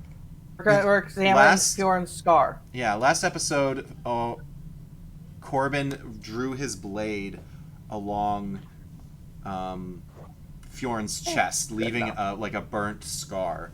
When he was grappled by the creature and being held aloft, and he came over and he just kind of held him out, and he just ran his blade, doing some damage, but not actually attacking or trying to like land a critical. It was like a cocky blow of like, I own you, branding Fjorn, and then he stepped back and was like, I'm the boss, man. And then he was really pissed when you guys disappeared. So clearly he messed that one up. So they only got 3 more than Blandford, but I feel like she probably just like doesn't she like kind of lets Blandford say what's up, but she like corrects him every couple words. Yes, she. Sure. Yeah, I was gonna say give roll my with advantage, but I'm explanation, okay and she with fixes that. it. So You're- yeah, you look I- at it. You look at this scar on his chest. You get uncomfortably close at some points where Fjorn's like, "Hey now, Blandford." I'm not into you like that. Yeah. It does not appear to be magical in nature. It looks like it is simply a physical injury. But he does get like +1 to looking more badass now. I'm just saying. Okay, I was just. He's not. Doesn't appear to be like cursed or anything of that nature. You feel like, Bard, don't touch my chest. It So is for did my- me and the enemy's blade. That's it. So did my owl come back? Okay, so you guys are preparing the retreat. It's still been a bit of time. You haven't heard anything back from the swarm of rats or the owl yet.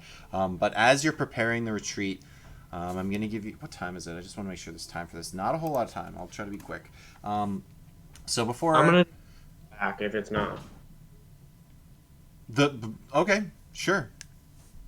That's You want why I to was call asking. it back? The rats aren't back either, but I guess he's faster.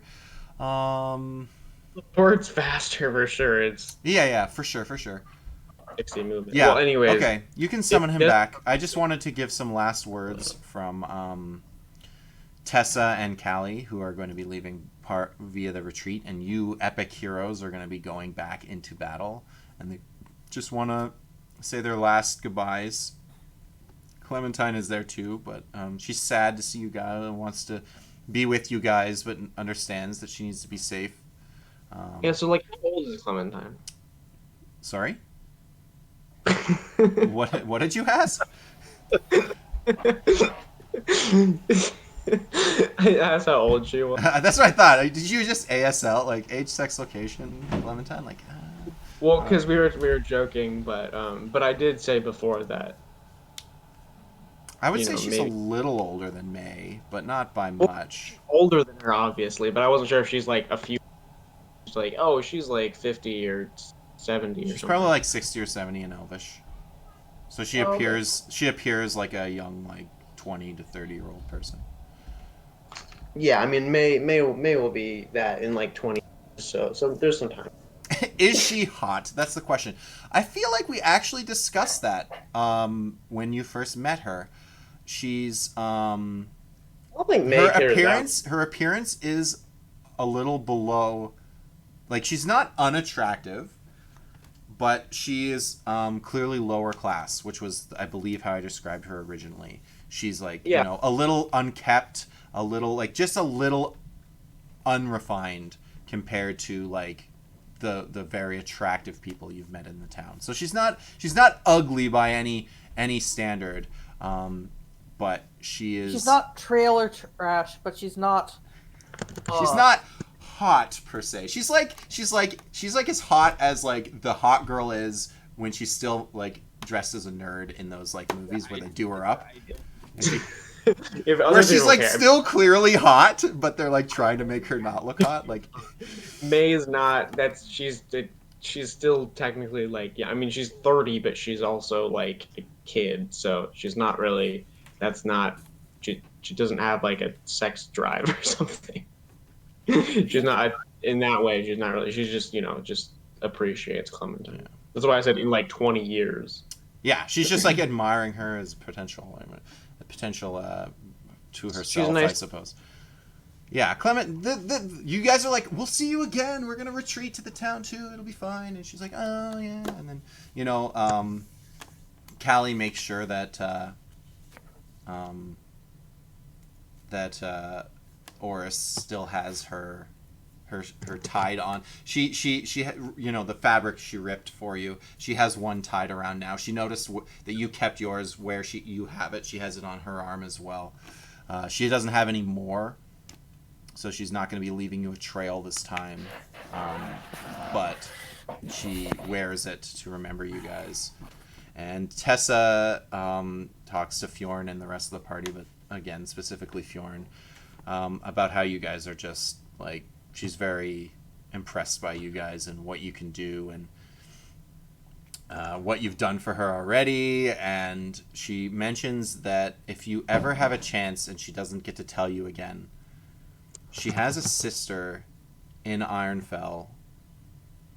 I don't know if you ever see her, just tell her I'm okay. And then you're like, we're going to see you again. But she's telling you like you guys are going off to die kind of thing. Everybody What's seems her really... name? Her name is... Oh, shit. I have to look that up. I have that prepped because the other party potentially could have encountered her. But then they just, sometimes people just don't do what you think they're going to do. So we got Idno and Osht in this episode. Osht.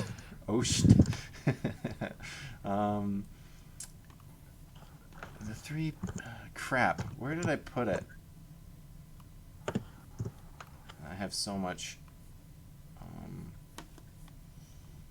is it here? Let me just look it up real quick. So, they're just saying their goodbyes and they're doing their whatnot, and you guys can prepare your plan. The order has been given out to the soldiers, and the Black Fang is ready. You poof back Squire. Yeah. Is he back? Yeah, he comes back. Can he talk to you? How does he communicate, or do you just know what he's seen? Telepathically, and he can communicate like David. Okay, so the reason he didn't return is because someone sacked him. Someone took a sack and caught him, and he was stuck in a sack for I had his feathers and stuff. Yeah, he's really kind of unnerved Ruffled. by it. But overall, he did get to see some stuff. He managed to see that there was one of these weird moving buildings. It's stone all the way around though. There's no obvious entry doorway. You suspect some kind of magic is the doorway is either hidden or it is appears if you say the right you suspect the way in is somehow magical in nature. And you do notice it's moving around. But it doesn't even appear to have wheels. It just appears to be almost floating a little bit off the ground. Oh no! Someone may have called that already. But yeah, you already. But the Squire then warns you also that there was two he witnessed in that area. He managed to see two in that close area, that proximity or spot that he was supposed to be checking out before he got sacked. And then he's worried that there may have been more because he didn't get a full chance to see everything before he got taken back.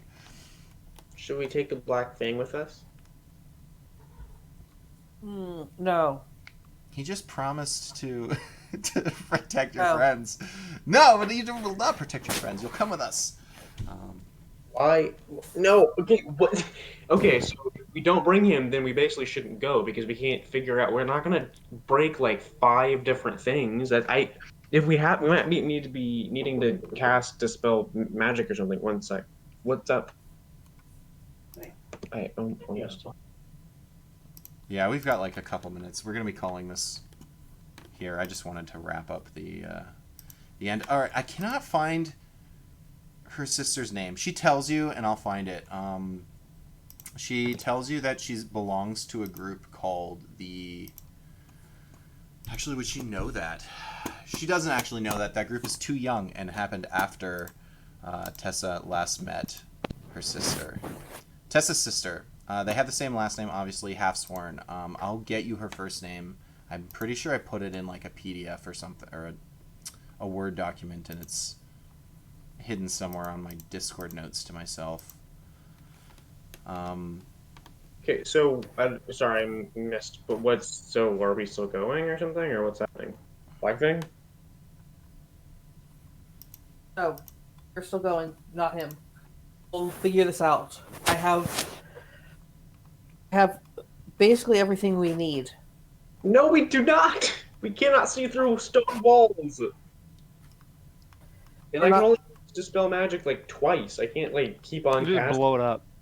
If it's the same as the magical brick, it doesn't take much to knock it down.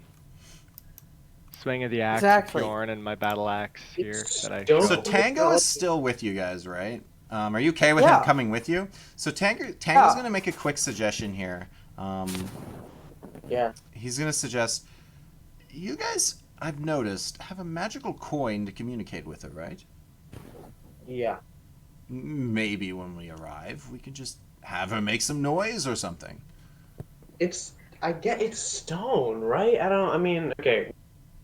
So I it's didn't stone say it is- was a good idea. Tango's just offering an idea. Okay, fine, yeah, whatever. Let's just go. Yeah, exactly. He thinks Tango's everything's got really good easy. ideas. Tango's like, why are you guys stressing? I died a minute ago. I was almost dead a little while ago, but I don't think this is such a big deal. Oh shit. Also, I have, I've still got some spell slots. I also do. That doesn't mean anything. I can, Man, where did I put this? They're part of like a cool group, and which you guys don't know about. Ah, yes, we found it. Her name is Mary. Her sister's name. So Tessa and Mary. Oh, so Mary interesting. Halfsworn. Mary what? Tessa's sister's name is Mary Halfsworn. Cool. Didn't the other group meet her or something? I don't know. That name sounds familiar. Oh, that's because it's the same last name as hers, isn't it? Tessa's. Yeah. Yeah. That's Yeah, why. her name is Tessa Halfsworn. Because Alright, she's a well, half elf, I think- and it's a cool name. Go. yeah, this is, there is a reason I wanted to simply bounce. Okay, so you guys are going in. You're not waiting. The rats may find you again.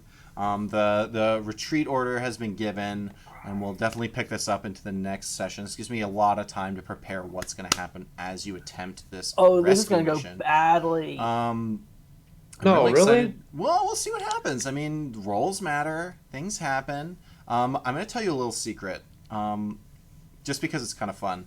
So after I had the owl roll stealth, I rolled stealth for the swarm of rats. And both rats rolled nat 20s, so they are the stealthiest sons of bitches I've ever seen. I shouldn't have told you until they came back. But I mean, you're gonna find us. yeah, I have no idea. I don't know what's gonna happen, but they're not.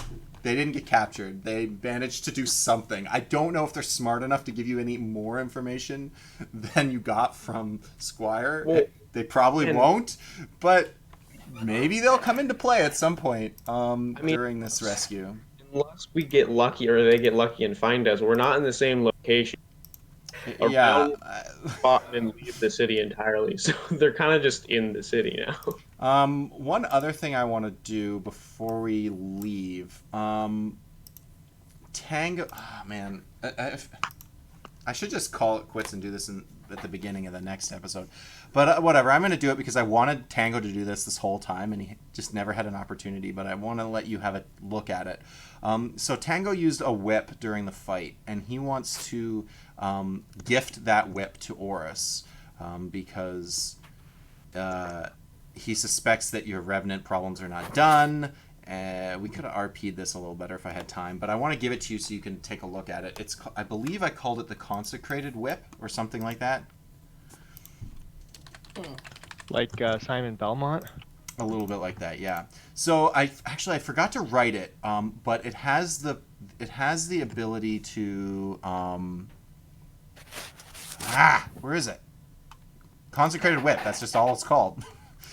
View the page details. So It has a special thing that when you hit at 5 feet, it does an extra thing. And so what the whip does, and I should have wrote this in the description of it, but it can be the long whip or the cat of nine tails. Like it can change for you, because I know you wanted your whip to look like a cat o' nine tails whip. So when you use it at the 5 feet mark, it has a special thing that it does. It'll look like the cat o' nine tails that you wanted, Oris. Otherwise, it will extend out to the longish Indiana Jones stylish whip for the 10 feet attack. Although it's not that great at 10 feet. It's much better when you get in close. But anyways, I wanted to give you something fun to play with as a monk, because I know you never really use the whip much, and now it gives you like another weird thing that you can do. It's also good against the undead, which is because he figures you're going to be fighting the Revenant again. Yeah, and that's about the end of the episode. Thank you for watching. Everybody who is watching right now, I noticed we do have a couple of viewers, and I appreciate you guys so much. You know, I always love a follow, but you don't have to. Down below, there's a Discord you could jump in if you wanted to know more about this. If you could even chat to the players or to me about the game if you thought anything was cool. We've got episodes every Wednesday at 7. It's a different party that does the same campaign. And we have every Sunday at noon, which would have been this episode. Thanks for watching. I'll let you guys say your goodbyes. 3, 2, 1. Goodbye. Thanks for watching. Have a good rest of your Sunday.